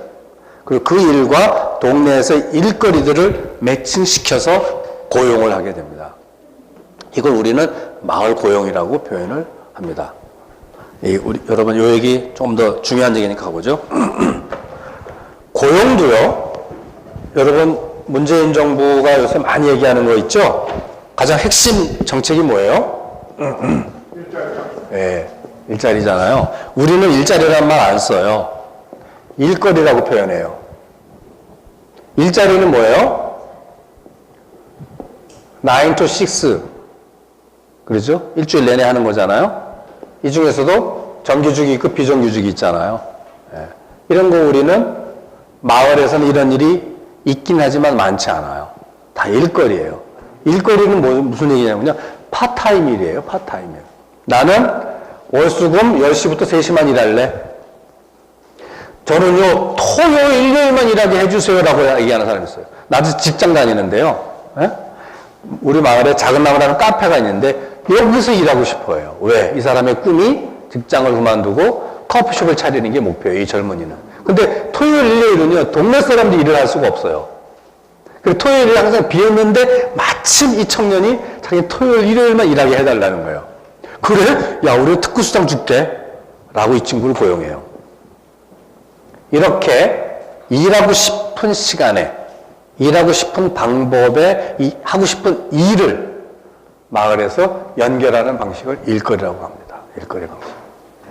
근데요, 여러분, 우리는 지금 탈노동 사회로 진입하고 있다 그럽니다. 탈노동. 이거 비슷한 말이 탈산업이라는 표현도 쓰죠. 그 다음에 탈근대라는 말을 쓰기도 합니다. 이게 다 비슷한 의미의 이제 벗어나는 건데요. 탈노동이라고 하는 건 뭐냐면은 이런 정규적인 일의 방식이 없어진다는 거고요. 두 번째는요, 일을 어떻게 해요? 한 군데 공장에 모아놓고 집적시키는 노동 과정이잖아요. 그래야 효율이 높아진다 그러잖아요. 근데 이게요, 해체되기 시작해요. 공장이 해체되기 시작해요. 어디로 해체돼요? 해외로. 공정 자체가 다 해체가 돼요. 그리고요, 기업 크기가 다 해체가 돼요. 예전에는요, 다 재벌로 다 뭉쳐졌어요. 공장도 대공장으로, 기업도 재벌로. 왜 그래요? 거래 비용을 줄이기 위해서 뭉쳐놓거든요. 원자재도 사야 되고, 서류도 해야 되고, 은행도 해야 되고, 뭐도 하려면 이 소통 비용을 줄이려면 한 군데 다 모아놔야 되는 거예요. 그래서 한 사람이 착착착 부장님이 일사불란하게 지휘해야 거래 비용을 줄여서 원가를 낮춰서 기업을 유지시킬 수 있었던 거예요. 그러니까 계속 기업도 모여들고 공장도 자꾸 모여드는 거예요. 근데요, 지금 이게 비용이 더 든대요. 노조 관리하기도 너무 힘들고요. 근데요, 흐트러뜨려 놔도 정보통신이 발전해가지고 재택근무를 해도 요 앞에서 딴짓하는 것보다 재택근무가 훨씬 관리하기가 좋다는 거예요. 성과 관리가. 이거는 인터넷 IT 시스템이 발전해 있기 때문에 가능한 거예요. 시대가 이전에 바뀌었기 때문에 오히려 해체시키는 게 비용이 덜 든다는 거예요. 그래서 회사 조직도 노동 시스템도 다 해체되기 시작해요. 즉 탈노동이 탈노동. 근데 여러분, 공장에 몰아서 일을 하고 회사를 운영하다 보니까 어떤 일이 벌어져요? 직주 분리라는 현상이 나타나요. 왜? 사는 사람은 여러 군데인데 한 군데에 모여서 일을 해야 될 거잖아요. 그러니까 일하는 곳과 사는 곳이 분리가 돼요. 이건 1시간 반씩 전철 타고 가야 돼요. 곱하기 2를 하면 3시간이에요. 그죠? 시간 낭비가 생기고요. 물리비용이 생기고요. 엄청난 공해가 생겨요. 근데 이 사회에서는 어떻게 돼요? 각자 안에서 일하는 거예요. 그러다 통신으로 연결하는 거예요. 그죠? 이거는 뭐예요? 직주 통합이 가능한 시대로 오는 거예요. 직주 통합이라는 게 뭐예요? 낮에도 집에 있는 거예요. 아니면 집 앞에 카페 가든지. 집 앞에 카페 가서 일하잖아요. 네? 이게 뭡니까, 여러분? 이게 여러분 마을이에요. 마을. 여러분, 공동체는 누가 지키죠? 백수가 지킵니다. 공동체는 백수가 만드는 거예요. 백수 의미가 뭔지 아세요? 빈둥빈둥 놀고 먹는 사람이 백수가 아니고요. 낮에도 동네에 있는 사람을 백수라 그래요. 낮에도. 대표적으로 누구예요? 네, 아이를 기르는 전업주부. 두 번째는 자영업자예요. 세탁소, 미장원, 슈퍼. 낮에도 다 집에 있어요. 또 누가 있어요? 예술가들. 예술가들. 그 다음에 노인들. 진짜 백수는 어디가 있어요? 동네에 없어요. 일자리 잡으려고 백수 과로사 한다고 일자리 잡으려고 정신이 없어요. 여러분, 제가 지금 얘기한 백수 개념하고 직주 통합하고 다 연결되어 있다는 거 아시겠죠? 이게 마을을 지킨다는 거예요. 지금 우리 시대는요, 탈노동 사회로 넘어가면서 마을이라고 하는 삶의 방식이 부각되고 있는 거예요. 왜? 한 동네 살아도 외롭지 않아요. 지구 반대편에서 벌어지는 일을 리얼타임으로 아는데, 그리고 마음이 생기면 비행기 타고 바로 가버리면 돼요. 바로 가요. 그런 시대, 리얼타임의 시대에 살고 있기 때문에 떨어져 있는 게 고립이 아니에요. 그동안은 한 군데에 모여서 일했지만 실제로는 어때요? 외로워요. 이 안에서는 기계 부품처럼 고립되어 있어요. 그 다음에는요, 가정에서는요, 같이 밥도 안 먹어요. 식구라 그러지만 고립되어 있어요. 동네 사람하고 맥주 한잔 할 수 있어요? 그럴 시간 없어요. 잠자야지. 새벽에 나갔다 밤늦게 오는데. 우리는 이 시대에는 다 고립, 외롭게 배제돼서 단절된 채 살아요. 에? 그러나 이렇게 마을과 직접 분리된 마을 단위로 살면은요, 가족하고도 밥을 먹고요, 동네 사람하고 술 한잔 하게 되고요. 예? 지금 뭔가 마을 단위로 쪼그라드는 것 같지만 내용적으로 훨씬 관계가 풍성해질 수 있는 조건으로 바뀌고 있는 거예요. 여러분, 마을은 우리 인류의 미래입니다. 예전에는 다 마을에서 살았다가요, 이게 다 공장으로 흩어졌다가 다시 마을로 돌아오는 시대예요. 왜? 뭐의 전제로? IT 기술의 발전으로, 4차 혁명으로, 기술 발전, 생산력의 발전으로 이게 다시 사람다운 삶의 방식인 마을 방식으로 돌아올 수 있게 되었다라고 보시면 됩니다. 이제 밥값 초과했다 이제. 제가 아까 이 정책이 한 번 하고 말 거다 아니란 말씀 드렸죠. 이거는 우리의 미래고 희망입니다. 이걸 돌파해내지 못하면은요, 우리 자식들이요, 미래 없습니다. 지금 사회학자들, 인류학자들, 미래학자들 다 공언하죠. 지금이 자식이 부모보다 못 사는 세대의 출발이라고. 여러분들의 자녀들은요, 여러분보다 못 살게 될 확률이 90%가 넘어요. 여러분 재산은 물려줘도 여러분보다 못할 거 아니에요. 여러분이 쓰고 남은 걸 주실 테니까. 물려주지도 못하면요. 물려줄 것도 없잖아요. 제가 내 부모한테 하는 거 보니까요, 우리 애한테 기대할 게 한 개도 없더라고요. 못 물려주고, 못 받고. 이제 각자 도생해서 살아야 돼요. 근데 부모보다는 무조건 못 살게 된다는 거예요.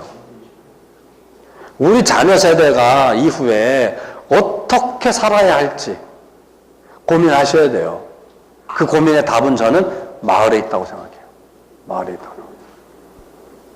여러분, 성적 계급사회 그 학교 드라마 꼭 보십시오. 우리 아이들이 그 파릇한 청춘이, 그 터져나갈 듯한 에너지의 총체가 지금 어떻게 어떤 데 우겨 넣어져 가지고 억지로 살고 있는지, 어떻게 그 생명을 죽이고 있는지, 그걸 당연하다고 여기고 있는지, 거기서 이기는 놈이나 지는 놈이나 다 불행하게, 다 괴물로 만드는 사회예요 지금. 또 우울해졌네. 어른들의 잘못이 크죠. 당연하죠. 우리가 만든 거죠. 우리가 만든 거죠. 우리가 자원도 다 미리 땡겨 써가지고 우리 애들은요, 더러운 환경에서 자라야 되고요. 우리가 호황 다 누렸잖아요. 여기 계신 연배들, 50대들, 다 취직됐잖아요. 다 취직됐잖아요. 그리고 아파트 어떻게 해서 한 2번 튀겼잖아요. 안 죽이는데요.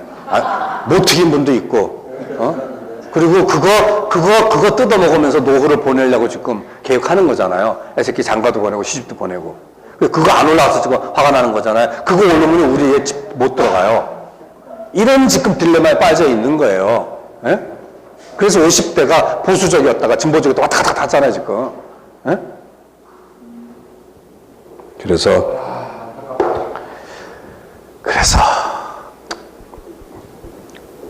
잠깐만. 반찬 가게도 만들어서, 이것도 협동조합으로 해요. 이것도 벌써 한 2002년에 만들었으니까 벌써 15년 됐네요. 그러니까 한 군데서 반찬을 만들어가지고 일주일에 3번, 한 번에 2가지 반찬을, 나는 1인분만 할래, 나는 3인분, 5인분, 4인분 이렇게 회원제를 받아가지고 하는 겁니다. 카페도 있고요. 이게 제가 말씀드렸던 아까 그 카페. 이게 출자한 사람들 다 벽에다가 새겨놓은 거예요. 이 성미산 밥상이라고 식당도 있는 거예요. 되살림 가게도 있고요. 애들은 그 앞에서 보자기 정탈하고, 지들 똑같이 어른이 하면 애들 다 따라해요, 그렇게.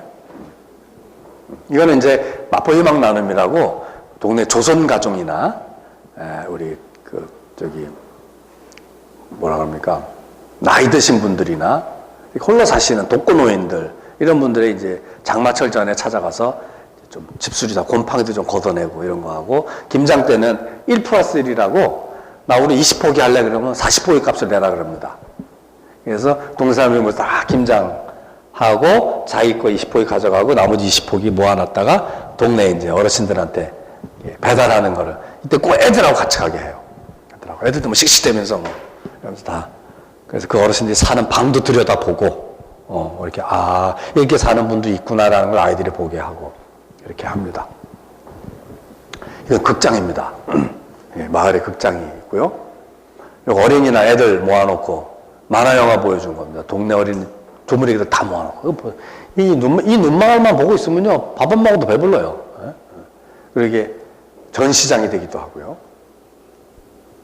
이게 이제 동네에서 키운, 공동육아에서 키운 제일 큰 애입니다. 올해 29입니다. 얘네 지금, 락밴드를 하다가, 마을 활동가를 하다가, 지금은 다시 원주로 귀농을 해서, 엄마, 아버지랑 같이 원주에서 활동을 합니다. 얘는 무슨 게임 회사, 판교에 무슨 게임 회사, 정규직 됐다고 되게 자랑스럽게 얘기해요.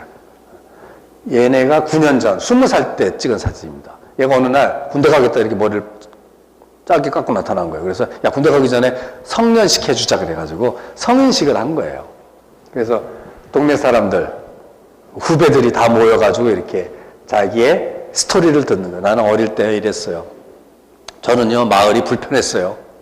담배도 못 피고요. 데이트도 못 하고요. 그랬더니 여자애가. 저는요, 중2 때 나에 관한 모든 사생활이 24시간 이내에 동네 엄마들한테 다 알려진다는 사실을 알고 기절을 했어요. 막 이런 얘기를. 얘네들 좀 불편한 시선도 있었던 거야. 많은 사람들이 주시하고 알고 있다는 게 불편하기도 했지. 그게 안심되고 안전한 공간이면서도 불편하기도 한 거죠. 이 아이들한테는. 그런 얘기를 이때 처음 들었던 거예요. 아이들한테 불편할 수도 있겠구나라는 걸 처음 알았어요, 이때. 그래서 이 이후로 매년 성인식을 합니다. 성인식을 하면 특권이 주어져요. 동네에서 담배를 피는 게 보이면 외면해주기.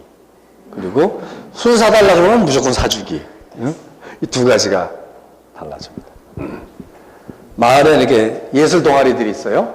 그러니까 동네 사진관이라는 클럽이에요. 이 사람이 유명한 사진 작가인데 우린 그런 줄도 몰랐어요. 뭐 카메라 큰 거 들고 다니고 낮에도 계속 돈에 어슬렁대고 그래서 뭐 하는 사람인가. 근데 카메라 큰 거 들고 있으니까 좀 가르쳐 주겠냐고 그랬더니 가르쳐 주겠대요. 돈도 안 받고. 그래서 동네 사람들 모여서 했어요. 그래서 알고 봤더니 공연 사진만 전문으로 찍는 유명한 작가였던 거예요. 엄마들의 인문학 모임, 마음품맛이라는데요. 그 마음품맛, 여기는 뭐 그냥 책 보는 게 아니고요. 수다 떠는 모임이에요. 여러분, 엄마들의 수다가 최고의 인문학이라는 건 아시죠? 삶 그 자체가 녹아있는 최고의 인문학입니다. 요거는 이제 동네 풍물패가요. 동네 이제 우리가 그 대보름 때부터 설, 추석, 이렇게 중요한 명절 때마다 이 풍물패가 동네에 뜹니다. 떠서 한바탕 지신밟기를 하고 동네를 휘젓고 다닙니다. 요거는 마을 극단이에요. 마을에 무말랭이라는 마을 극단이 이제 올해 10년 차예요. 다음 주에, 이번 주네. 이번 주 금토일 날 이 무말랭이가 10주년 기념 공연을 해요. 요 사람이 아빠예요, 아빠 동네. 근데 이렇게 여자 분장을 하고 나와가지고 기가 막히게 연기를 합니다.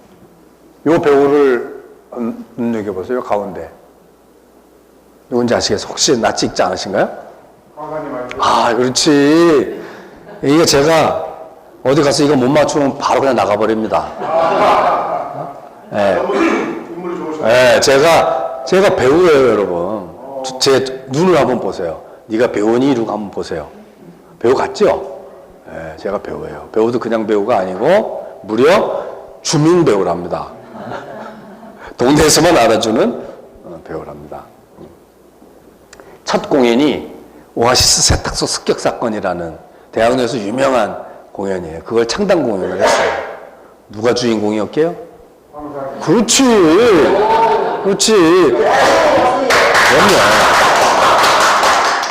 그 대학로에 한 연출가가 10년 전에 마을극장이 있어? 마을극단도 있어? 오늘 막공이래. 온 거예요. 그 마지막 공연을 이렇게 보고, 이게 막공 때 커튼콜하는 거거든요. 이걸 딱 보고 나더니 뒤풀이 때 배우 한 사람을 딱 지목하더니 저 배우 누구냐고. 어쩜 저렇게 연기를 자연스럽게 하냐고. 누구게요? 그렇죠. 왜냐? 깔때기가 아니고요. 저는 연기한 게 아니에요. 제가 세탁소집 아들을 평생 했는데, 난 너무나 그냥 내 일상을 그냥 한 건데 너무 자연스럽게 했다는 거지. 우리 아버지가 마지막 날 이거 보셨어요. 우리 아버지가 전형적 경상도 사나이거든요. 하루에 딱 3마디예요. 왔나, 밥 먹자, 가봐라. 딱 3마디 하는 분이거든요. 이날 저한테 고맙다 그러시더라고요. 당신은 세탁소 직업이 그렇게 자랑스럽지 않으셨던가 봐. 근데 막내 아들이 이거를 공유를 한다니까 되게 고마우셨던 모양이더라고요. 금요일 날 금, 토 2번 출연합니다. 장소는 성미산 극장입니다. 시간은 금요일 8시. 우리 이런 리액션 너무 좋아. 진짜. 미치겠네. 네. 그리고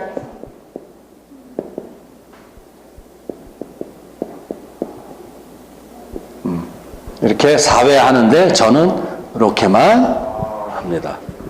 요거 내신갑다. 오십시오. 예. 이렇게 길을 막고 놀고 골목을 막고 놉니다. 소행주라고요. 소통이 있어서 행복한 주택이라는 이름의 시행사입니다.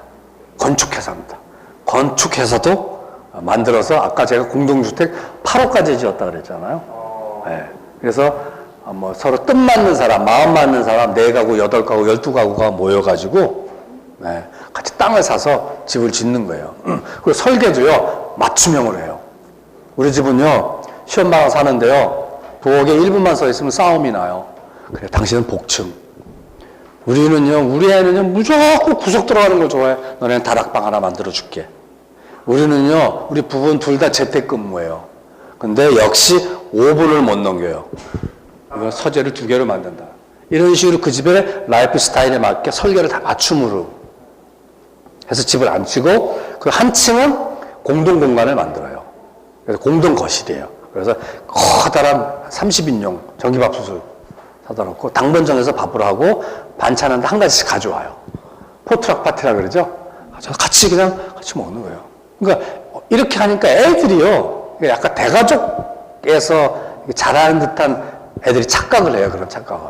그래서 무슨 요일날 누구 집에 가면 장조림 있다 이런 걸 귀신같이 다 알아가 막 습격해서 전체를 자기 집처럼.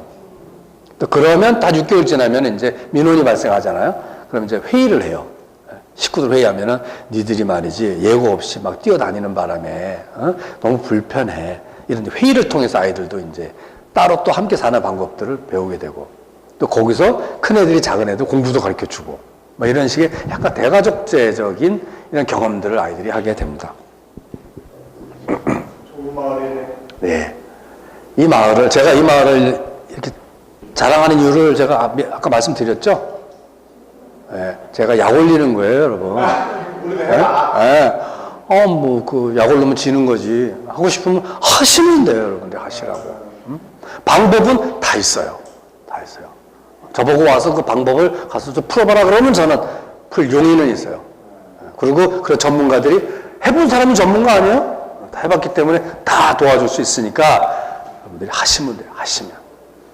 근데 뭔 일을 하려고 그러면 사람이 없어서 못 한다고 그런 얘기 많이 하죠. 사람이 없어서 못 한다고. 근데 그거 거짓말이에요, 여러분. 자기가 하면 되는데 남 시키려니까 사람이 없는 거예요. 그리고 여러 사람이 있어야 된다고 생각하잖아요. 안 그래요. 자기만 하고 싶으면은요, 일이 돼요. 내가 진짜 하고 싶잖아요? 그러면 절반 하고 싶은 사람 2-3명 나타나요. 그 절반이 누구냐? 알았어. 얘기 들었어. 그만해. 알았어. 일주일에 한번 회의 나가면 되는 거지? 일주일에 한번 회의 나갈게. 이 사람 절반 하고 싶은 사람이에요. 알았어. 얘기 꺼내지 마. 나 피곤해. 매달 있지? 15일마다 영수증 하나도 빠뜨리지 말고 다 챙겨서 보내. 내가 딱 정산해서 넘겨줄게. 이 사람 3분의 1 하고 싶은 사람이에요. 이 6사람이 벌써 모이게 돼요. 한 사람이 진짜 올인하면은요, 50% 하고 싶은 사람, 30% 하고 싶은 사람, 100명이 모입니다. 100명이 다, 제가 말씀드린 성령사님 모든 일이요, 다 100명 이하의 사람들이 다 한 거예요. 근데 5명이 다 올인하면 어떤 일이 벌어져요? 그 일이 산으로 가요. 일 안 돼요, 여러분. 한 사람만 올인하면 돼요. 그게 누구? 나입니다. 그래서 여러분이 마을 하는데 좋은 아이템이 뭐가 있냐고 질문 많이 하거든요. 저는 답이 한결같습니다. 뭐 하고 싶으세요? 당신이 하고 싶은 게 제일 좋은 아이템이라고 얘기해요. 이게 우리 마을에 무슨 도움이 될까요? 다 연결되게 되어 있습니다. 내가 이걸 하면요, 어느새 다 연결되고, 이거 한다고 모인 5사람이 모이잖아요. 그것만 하지 않아요. 동네에서 합창하겠다고 모인 5명이요. 맨날 합창만, 원래 마을 동아리는요, 3시간 연습하고 5시간 뒤풀이 하거든요. 합창 연습 3시간 하고 5시간 이제, 아시죠, 이거? 뒤풀이 해요. 그럼 그때 무슨 얘기 하겠어요? 동네 얘기, 애새끼들 얘기, 어르신 얘기, 오만 얘기 다 해요. 거기서 새로운 일이 또 발주가 돼요. 이렇게 파생되기 때문에 아이템으로 일하는 거 아니다. 관계로 일하는 거다. 관계 속에 마음, 욕망, 욕구, 필요로 일하는 거지 아이템 설계하려고 그러고 계획 짜려고 그러고 이거 다 전문가 나부랭이들이 하는 짓이에요. 이런 거 절대 배우지 마세요. 내가 하고 싶은 게 최고다. 마음 맞는 사람 둘, 뜻 맞는 사람 둘, 50% 하고 싶은 사람 절반, 30% 하고 싶은 사람 절반, 이렇게 5명이 모여서 하는 거예요. 그럼 다 연결됩니다. 그래서 나는 뭘 하면 좋을까? 아무거나 하세요. 아무거나.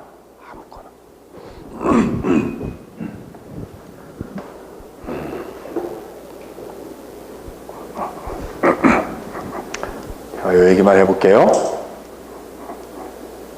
서울시에서 정책을 했는데요. 지난 6년간 한 13만 명 정도가 마을 사업에 참여를 했어요. 의왕시에도 공모 사업을 하죠. 그런 식으로 공모 사업에 참여한 사람이 13만 명이에요. 이거는 이제 통계가 좀 오래된 거여서 업데이트가 안 됐는데, 그 다음에 우리는 3인 이상이면 다 참여하게 했어요. 예전에는 이게 안 돼가지고 비영리 민간단체나 사단법인, 즉 시민단체들만 참여할 수 있게 해서 일반 주민들은 원천 봉쇄되어 있었어요. 그래서 이거를 조례를 풀었어요. 3사람 이상이면 무조건 신청할 수 있게 한다. 서울에 안 살아도 된다 그랬어요. 직장에서 어울려도 상관없다. 그렇게 했죠. 그래가지고 13만 명이 참여하고 4,500개의 모둠이 생긴 거예요. 주민 모둠. 그거를 금천구에만 저희들이 매핑을 해봤어요. 이게 다 12년 사업, 13년 사업 다 2년 한 거거든요. 탈락된 사람, 선정된 사람. 이듬해 탈락 선정 있죠. 원래 이게 한 3대1 정도의 경쟁률이 있어요. 그러면은 2명은 떨어지는 거잖아요. 근데 재수 3수 하면 대체로 다 당선이 돼요. 그리고 뭐 7수까지 의지 한국인도 있어요. 근데 재밌는 거는 재수 3수한 팀이 훨씬 더 잘해요, 일을. 재밌게. 왜 그럴까요? 술을 더 먹어도 더 먹잖아요. 너 때문에 떨어졌다 그러면 한잔하고. 동네 쪽팔려서 어떡하냐 그러면서 또 한잔하고. 이번엔 잘해보자고 하고 또 한잔하고. 최소 3번은 더 먹게 돼 있어요. 마을 일을 아이템으로 하는 게 아니라 뭘로 한다고요? 관계로 한다고요. 관계는 어떻게 형성된다고요? 술로 형성하는 거예요. 술. 비결이 있습니다. 술. 왜 술로 할까요? 근데요, 여성들은 술이 없어도 관계가 됩니다. 기본적으로 수다 문화가 있어요. 관계는 수다를 통해서 형성되는 거예요, 여러분. 이거를 수다 하니까 되게 하찮게 여기시지만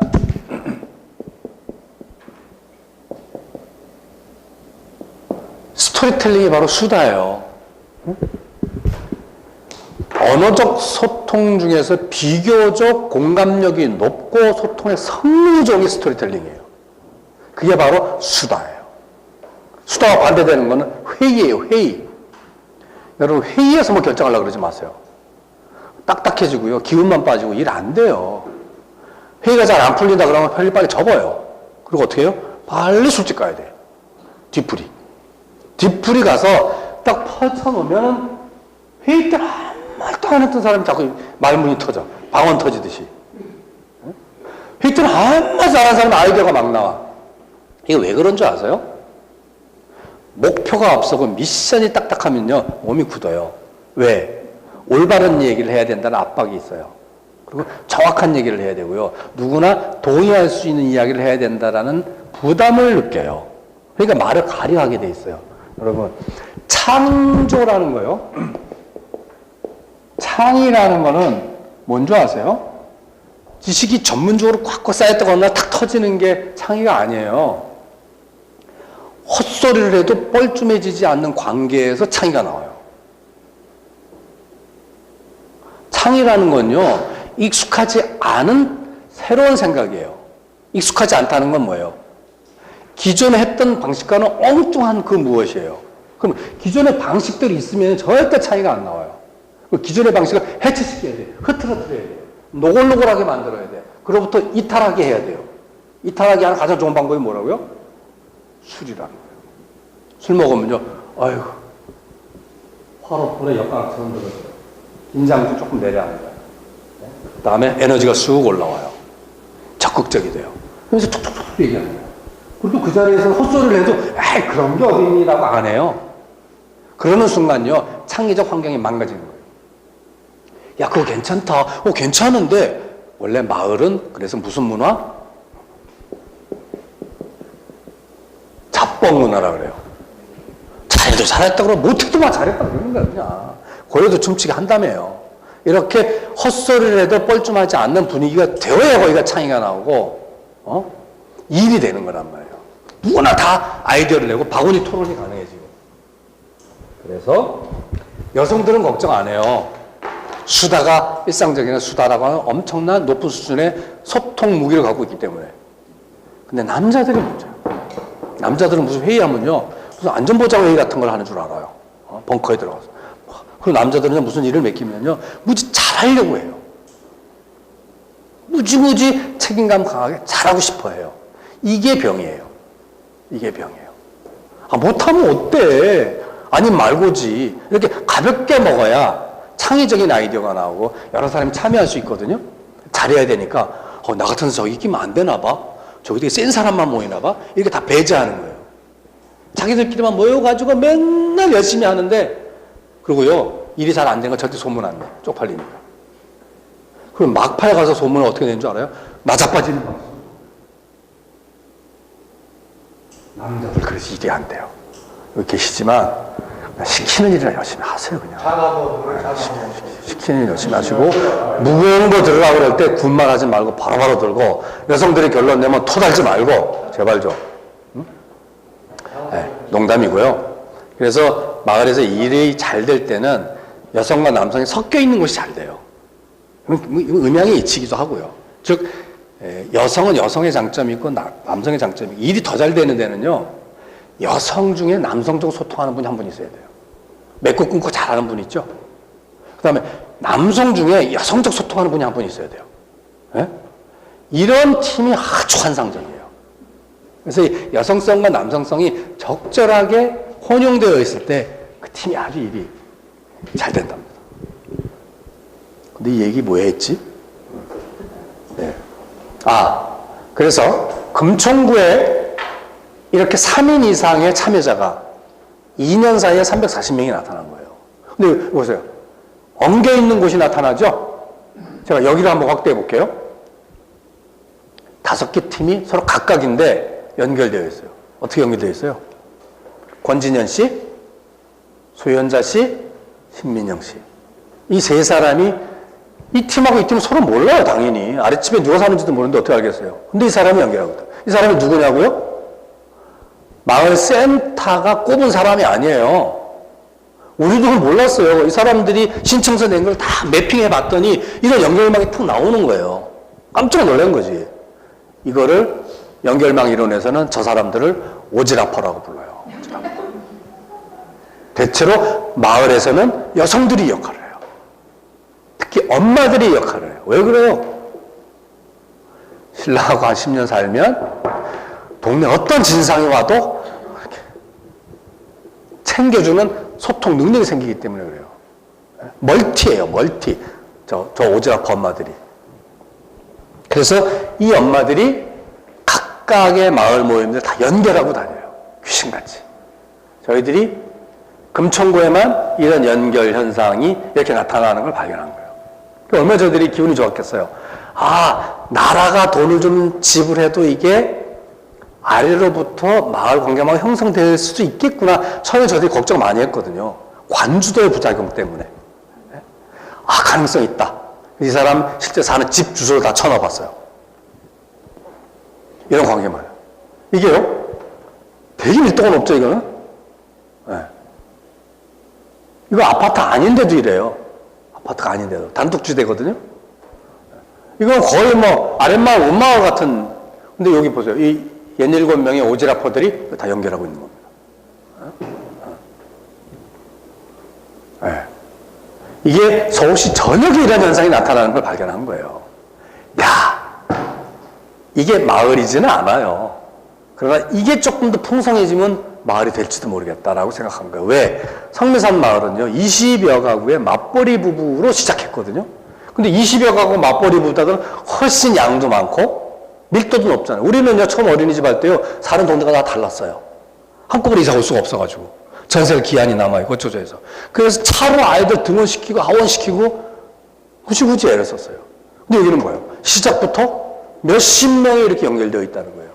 여기에는 다양한 이해관계가 있어요. 우리는 공동육아라는 육아로만 모이는데 여기는 육아도 있고요. 합창반도 있고요.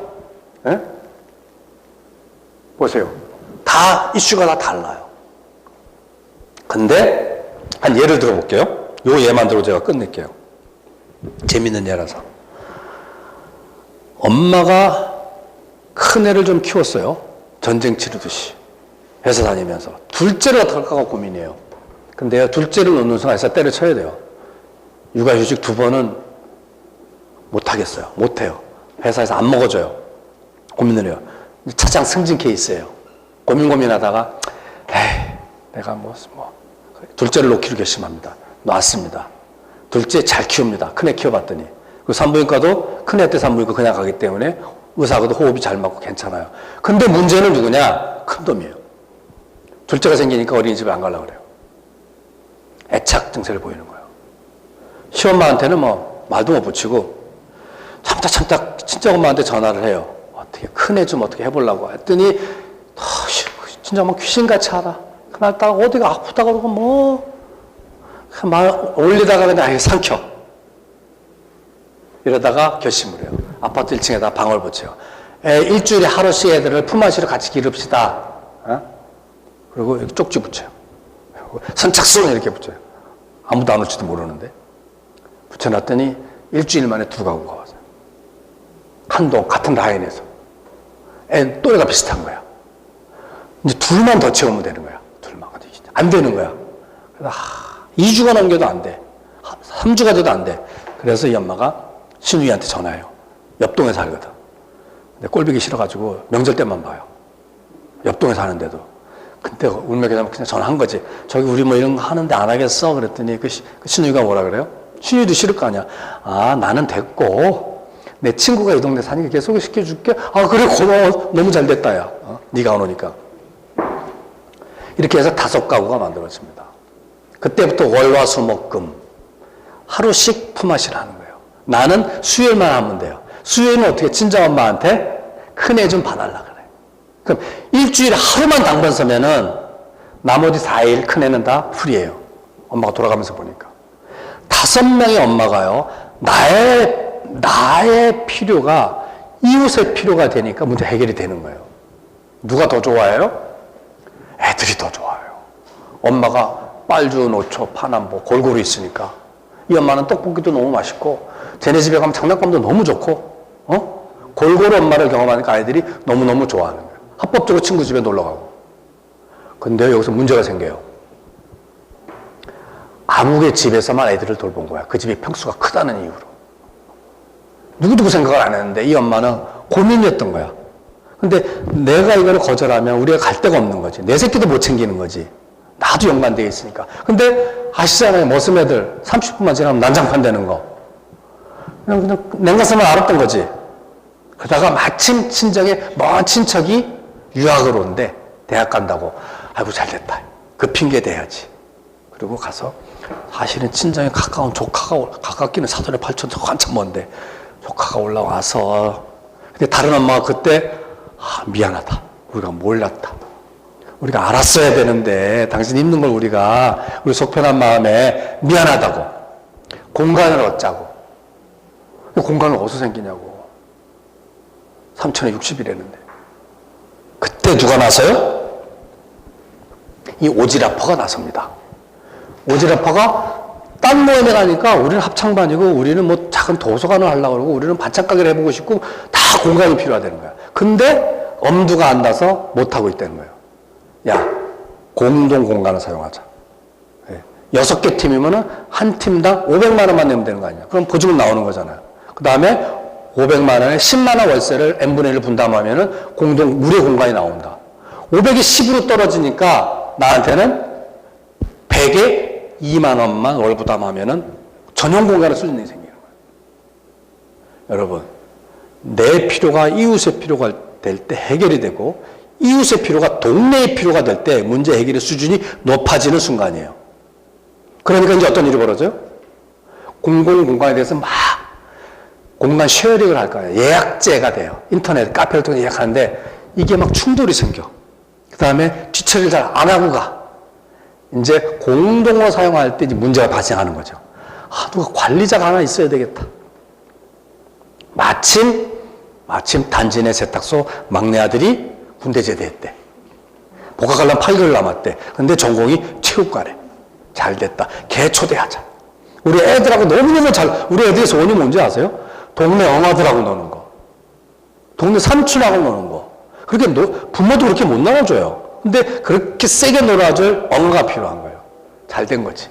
걔 입장에서는 걔요 복학 전까지 알바해야 되는데 일주일 내내 철판구이집에서 알바하면 150 나와요. 우리 애 알바하는 거 보니까 제가 알겠더라고요. 근데 얘한테 150 준다는 거예요. 11시부터 4시까지만 하면 된다고. 애는 좋은 거지. 주 5일만 하면 된다고. 애도 좋은 거지. 더 좋은 건 누구예요? 그 집에 엄마의 세탁소집 아줌마. 우리 애가 뭐 잘해요? 다른 엄마들 뭐라 그래요? 어쩜 애를 그렇게 잘 키웠냐고. 애들하고도 잘 놀고 나중에 체육과 선생님 하면 기가 막히겠다고. 복학하면 어떡해요? 이제 못 봐서 이런 얘기도 잔뜩 했을 거 아니야. 어? 귀에 들리라고. 이걸 우리는 마을 고용이라고 그럽니다. 마을 고용 이렇게 되는 순간이죠. 여러분 보세요. 내 필요가 이웃의 필요가 되고 이웃의 필요가 동네가 필요가 될 때 문제 해결이 점점 되는 겁니다. 그래서 어쩌면 이렇게 작게 시작한 마을이지만 그런 필요들이 관계에 의해서 자꾸 파생되다 보면 이게 마을로 갈 거다. 이런 가설을 승인하게 된 게 그동안 민선 6기 마을 정책의 결론입니다. 아마 의왕시는 이런 결론들을 수용해서 조금 더 시행착오를 줄이는 방식으로 지금 계획을 짜고 아마 여기에 재생까지 결합해서 하시게 되는 걸로 알고 있습니다. 어쨌든 내가 하고 싶은 거, 함께 하고 싶은 마음 맞고 뜻 맞는 사람 3~4명과 그냥 지르면 된다. 그리고 여러분 낙관이 중요한데요. 낙관주의는요 잘 될 거야가 낙관주의가 아닙니다. 안 돼도 괜찮아가 낙관주의입니다. 그래서 그걸 우리는 아님 말고 정신이라고 합니다.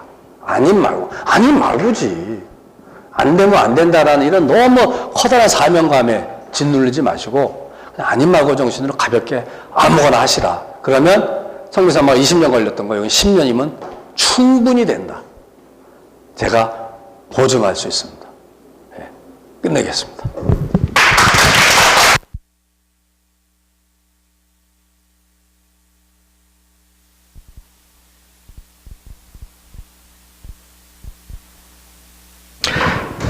질의응답 시간 갖겠습니다. 좀 술 많이 먹으면 술값 술이요. 이게 이제 어느 정도 이제 50줄이 넘어가면 술이 힘들어져요. 네?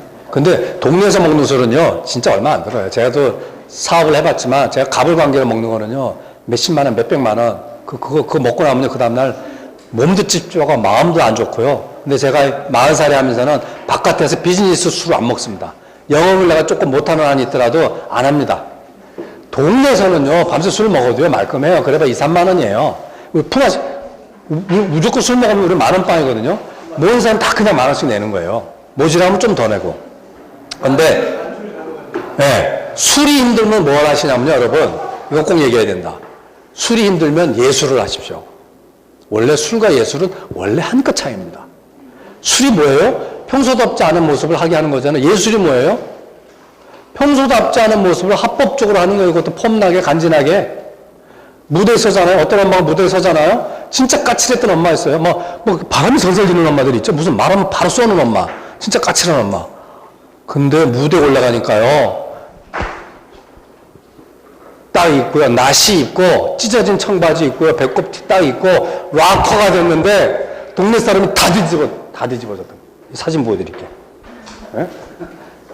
이거,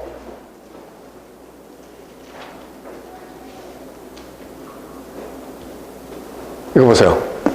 애들 춤 가르친다고 춤 선생님 모아놨더니 엄마들이 지금 얼마나 야시시하게 입고 나와가지고 아빠들이 막 이러면서 어떻게 저 엄마가 저런 면이 있었지? 전혀 다른 면을 보는 거예요. 그때 스토리가 나오는 거예요. 그때 관계가 갱신이 되는 거예요. 관계가 형성되는 거예요. 여러분, 술 아니면 예술이에요. 예술, 혼자 하는 예술은 아니고 절대 함께하는 예술. 합창, 합주. 성묘산 마을에는 100인조 오케스트라가 있어요. 100인. 애, 어른 다 뭉쳐서 해요. 그때 화음이 딱 맞으면은요, 이거 남녀 간의 음향의 조화, 저리 가라의 짜릿한 걸 느낀답니다. 여러분, 예술하십시오. 예술. 저도 연극을 하잖아요. 하십시오. 가면 우리 연극반에는요, 17살부터 57세까지 있어요. 17, 고2짜리가 최연소고요. 40년의 세월이 다 엉겨서 돌아갑니다. 대단히 수평적 관계를 맺습니다. 왜? 연극이 좋아서 만난 사람들이기 때문에. 예술을 만난 사람이기 때문에. 그런 마을은 완전히 새로운 차원으로 재구성되는 거예요. 예술. 술이 힘들면 예술하십시오. 뭐 각자 굉장히 다양한 개성의 강사분들을 만나실 거예요. 그래도 오늘 딱 일어나는 마음에 용기를 내서 세 분 질문만 일단 받아볼게요. 더 나갈 수도 있고요. 바쁘신 분들은 충분히 가셔도 됩니다. 공식적인 강의는 끝났고요.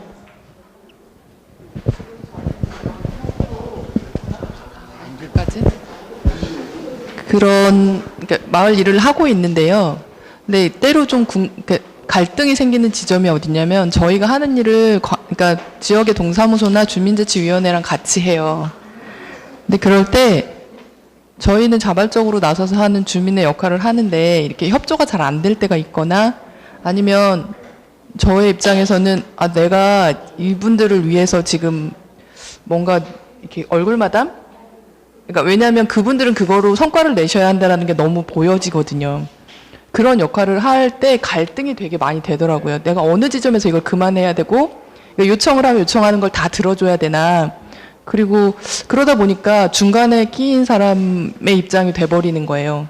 이쪽에서는 왜 그런 짓을 하고 돌아다니냐 이렇게 말을 하고 이쪽에서는 아무것도 안 하시고 마치 다 한 것처럼 포장을 하시고 그러니까 저는 양쪽 입장이 다 보이긴 하는데 그 상황에서 어느 만큼의 경계를 내가 가지고 관계를 맺어야 될까. 그러니까 주민들끼리는 뭐 속 얘기 다 하고 편하게 이렇게 만나는 사람들인데 관하고 만났을 때가 너무 힘든 거예요. 근데 일을 하다 보면 그 관하고의 관계를 안 할 수가 없어요. 협조가 돼야 되는 상황에 우리가 해결을 못 하니까. 근데 그럴 때 내 포지션을 어떻게 해야 될지 잘 모르겠더라고요. 아마 제일 힘든 대목인 것 같아요. 제가 아까 협동이 어렵다 그랬는데 공무원과 주민이 협동이라는 거는요. 이해관계가 분명하거나 어떤 목적 계약 관계가 명확하면은 원활한데 그렇지 않고 대단히 자발적인 동기에서 일을 하고 또 계획이라는 게 딱 떨어지지 않는 그런 일의 경우에는 참 힘들어요. 공무원은 예측 가능하고 법이 정해져 있고 규칙도 딱딱 되어야 일이 잘 된다라고 생각을 하고 그걸 벗어나면 되게 불안해해요. 그리고 거기서 사고가 생기면 어떡하지? 그 사고가 생기면 바로 자기가 인사상의 불이익을 받거든요. 공무원은 제가 항상 얘기하지만 조국과 민족 이전에 승진이 있어요. 승진에 어느 정도의 불이익이 된다고 하면 공무원은 바로 움츠러들어요. 그럴 수밖에 없는 위치다. 그리고 근데 마을은 절대 그렇게 일이 되는 게 아니거든요. 자발적으로 하고, 뭐 밥이 생겨, 떡이 생겨, 뭐가 생겨요? 그냥, 이게 하는 게 좋은 거니까 하는 거잖아요. 그렇게 사는 거고, 또, 우리가 초급 디자이너, 중급 디자이너처럼 일하는 게 아니라, 고급 디자이너 방식의 일을 한단 말이에요. 그러니까, 공무원이 볼 때는 저 사람들 회의를 하는 거야, 수다를 떠는 거야, 일을 하는 거야, 마는 거야, 하겠다는 거야, 말겠다, 이렇게 볼 수 있어요. 그러나 우리는 그게 훨씬 좋은 방식이고, 우리가 함께 하는 협동의 방식이거든요. 여기서는 그러니까 거의 뭐 자식이 외국인이라 그러는데 민과 간은 서로 통역이 필요한 사이예요. 말이 안 통하는 사이예요, 원래. 그런데 그 통역을 원활하게 잘해주는 통역사가 지금 별로 없는 거예요. 근데 통역이 익숙하지 않은데 지금 통역을 하시려니까 힘든 거예요. 예? 그래서 우리가 이런 마을 활동 한 3년 하면 활동가 사춘기가 온다 그래요. 사춘기가 오신 거예요. 예? 그래서 이거는 별표적 수가 없어요. 예? 가끔 잠수 타시고요. 가끔 잠수 타면은요, 아쉬운 걸 알아요, 사람이. 우리가 든 자리는 몰라도 난 자리는 표가 난다 그러잖아요. 그러면 아쉬운 거 알 거예요. 제가 뭐 삐졌나? 내가 너무 심했나? 너무 많이 힘들었나 봐. 우리가 좀 심했나 봐. 우리가 좀 도와야 되는 것 아니야? 가끔 잠수도 타시고, 너무 사명감에 버티지 마시고, 타시고, 두 번째는 버티셔야 돼요. 시간이 흘러야 돼요. 이거는 뾰족 수가 없습니다. 시간이 흘러서 그런 거였구나 라는 느낌이 와야 그때 해결됩니다.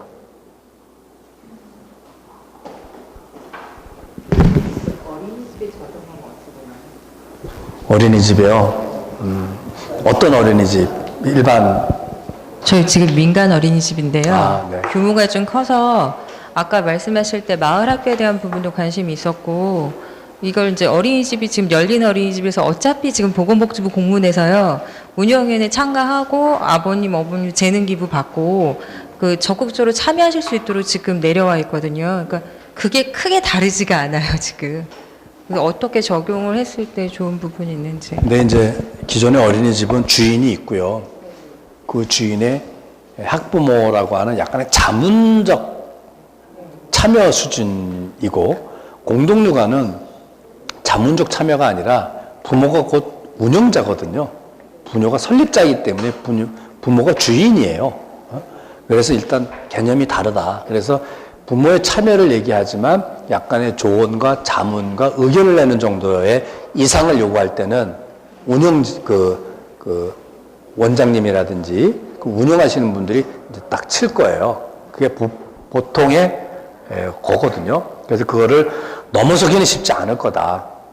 지금은 운영위원회를 통해서 분기별로가 다 그렇게 나가야 돼요. 운영자 마인드로만 갈 수는 없어요. 예. 지금 법안이 바뀌어서. 근데 어쨌든 기본적으로 그런 장벽이 있을 거고요. 근데 그 생각이 그리고, 들었어요. 그러니까 임대 방식으로 부모 공동체를 다시 만들 수 있다는 생각이 들었거든요. 지금 제가 하지만 이 부분은 뭐 공동 육아로 하고 저희는 시설을 임대하는 방식으로 해서 그렇게 갈 수도 있잖아요. 그 규정을 맞추면 공동육아에 대해서도 시설을 지원해주는 그런 제도가 있어요. 공동육아에서도요. 기본적인 요건을 맞추면 아이들 숫자에 따른 평수라든지 건축 요건을 맞추면 그것도 가능해요. 그리고 이제 학교에 대해 저희가 많이 규모가 커서 학교 정도 쓰는 거거든요. 학교로 전환했을 때는 어떤 방식이 될까요? 근데 지금 대안학교는 미인가고요. 학력 인정이 안 되고요. 그런데 뭐 애들이 다 검정고시로 동아리를 꾸려가지고 뭐 3학년, 5학년이 뭉쳐서 자기가 검정고시를 보고 싶은 기간을 자기가 정해요. 지금 청계지역에도 네. 교육학교도 네. 대안학교 운영하고 계시잖아요. 네. 그런 방식으로 되시다. 그럼요. 그렇게 해서 얼마든지 할 수 있고, 그리고 성균관학교 졸업한 애들 다 대학 가고요. 검정고시 통해서. 그리고 이제 학교 수업은 검정고시를 위한 입시 수업은 절대 안 해요. 다른 이제 프로젝트 수업을 많이 하고 552 학제여서 초등 1학년, 중고등 1학년을 아껴가지고 포스트 중등이라고 해서 진로 찾기를 2년 동안 별도로 따로 해요. 초중고가 마치고. 그런 식으로 운영이 되기 때문에. 그리고 성산학교도 어린이집을 한 10년 하면서 이 아이들이 진학할 학교를 만든 거기 때문에 또 이 아이들이 계속 입학생으로 들어온다라고 하는 이런 전제 속에서 만든 거거든요. 그래서 오히려 대안학교를 만든 곳의 대부분은 어린이집을 하면서 그 이후에 대안학교가 만들어져요. 초등을 만들고 또 그 애가 크면서 중등을 만들고 이런 식으로 하나하나 계단 올라가듯이 만드는 경우가 일반적이에요. 그래서 만약에 어린이집의 규모가 좀 크면 그 졸업생들을 위한 초등 대안학교 구상해 보시는 거는 뭐 가능한 얘기죠. 예. 오히려 자연스럽죠. 예, 생애 주기에 맞춰서 교육운동 하시는 분들이 뭐 얘기하셨던 대로 가시고요. 저희가 뭐 평생 그 보수 교육 해주실 거예요. 이메일이 있고 저희가 마지막에 아마 뭐 지금 제가 지금 반짝 떠오르는 생각인데 뭐 프로그램은 조금 유연하게 만들 수 있어서 저희가 쭉 강의 평가하고 주제 잡아가지고 뭐 가깝게 다시 듣고 싶은 주제라든지 선생님 이런 것들을 보완을 해보도록 하겠습니다. 이게 어쩔 수 없이 서로 또 다 바쁘잖아요. 꼭 오늘 들은 생각에 꼭 질문해봐야겠다 하신 분 있으시면 용기 내서 그냥 던져보십시오. 한 번 질문만 더 받을게요. 제가 잘하는 건 5초인데. 네, 안녕하십니까. 저 여기 의왕시 청계동에 살고 있는데요. 아이를 발도르프 학교에 보내고 있습니다. 그 예전에 공동육아를 한 적이 있는데 굉장히 이제 부모들 사이에 밀집도가 높고 또 별명을 부르다 보니까 친근하고 굉장히 친해지더라고요. 그래서 이게 새로운 맛을 느끼면서 살았었거든요.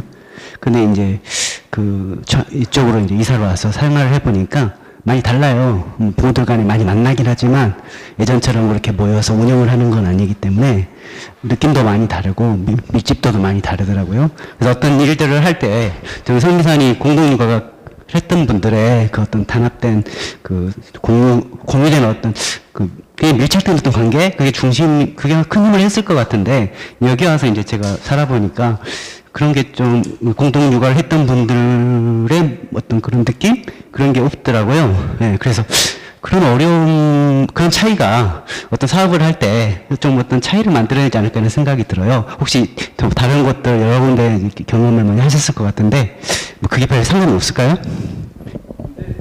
제가 사례를 든 4,500개 주민 모임이 서울에 만들어졌다고 하는데 그 안을 들여다보면요. 천양지차입니다. 그러니까 공동육아처럼 참여자들의 몰입도가 아주 높은 그런 수준의 관계도 있고 아주 느슨한 관계도 있고요. 저는 공동체라고 하는 거는 다양한 수준의 관계망들이 골고루 널려져 있는 건 생태계라고 얘기를 한다 그래요. 그러니까 몰입도가 센 건 느슨한 것. 전반적으로는 마을은 느슨한 관계망이에요. 그러나 시민단체나 이런 조직은 아주 몰입도가 높은 관계망이죠. 근데 그 관계망이 지속 가능하려면은요, 느슨한 관계망과 밀도가 있는, 그래서 스트롱 타이와 위크 타이라 그래요. 스트롱 타이, 관계가 몰입도가 높은 것과 느슨한, 이렇게 함께 존재하지 않으면은 그 생태가 지속 가능하지 않다 그러거든요. 그래서 그런 것이 균형적으로 있어야 된다는 시야가 하나가 필요하고, 두 번째는 느슨한 관계망은 느슨한 관계망에 맞는 일의 방식이 있는 것 같아요. 거기에 공동육아 같은 센 방식을 적용하면요, 다 흩어져 버리더라고요. 그래서 그리고 그 관계망 중에서 일부가 코어가 항상 형성되게 돼요. 느슨한 관계망 안에도. 그 코어는 약간의 책임감과 나서는 사람이 있거든요. 저는 그 사람들을 설치는 주민이라고 표현해요. 약간 설치는 사람들이 나타나요. 그 사람이 자기가 좋아서 자천타천으로 이렇게 자임하는 분들이 있거든요. 그런 분들이 코어를 형성하고 그분 중심으로 약간 강한 연결망이 나타나요. 근데 그분은 그분 나름대로의 책임을 자임했기 때문에 강한 연결망을 가져가는데 그 원리를 함께 참여한 느슨한 관계망 사람들이 요구하는 순간 자기가 섭섭해져요. 그리고 이 사람들한테는 부담이 돼요. 그래서 그 리더들은 그 감각을 잘 유지하는 게 쉽지가 않아요. 그래서 아까 저런 고민, 사춘기들이 대해서 그 고민이거든요. 그 경계에서 내가 진짜 무슨 정망보다 이 짓 하고 있나 싶고 집에 올 때 내가 다시는 안 간다. 아침 점도 사람이 또 눈에 밟혀. 그래서 가고. 그거 뭐 좌충우돌하는 감정 상태가 있거든요. 그게 바로 스트롱 타이의 문화와 위크 타이의 문화가 이렇게 막 겹쳐져서 혼란이 올 때 생기는 갈등인데 그걸 잘 구별해 주는 게 저는 중요하다고 생각을 합니다. 아쉽지만 저희가 아까 보수교육 계속 할 거니까요. 그다음에 더 중요한 건 우리 이야기를 풀어나가는 거고 이 강의들을 쭉 보면은 이렇게 정보 전달 중심보다는 이렇게 말 걸기 위한 것들이 많아요. 충분히 뭐 이메일이나 뭐 저희가 따로 생각하고 있고요. 이 무대에 선 사람들은 아까 또 한 가지 먹고 사는 게 있습니다. 박수로 먹고 삽니다. 열정으로.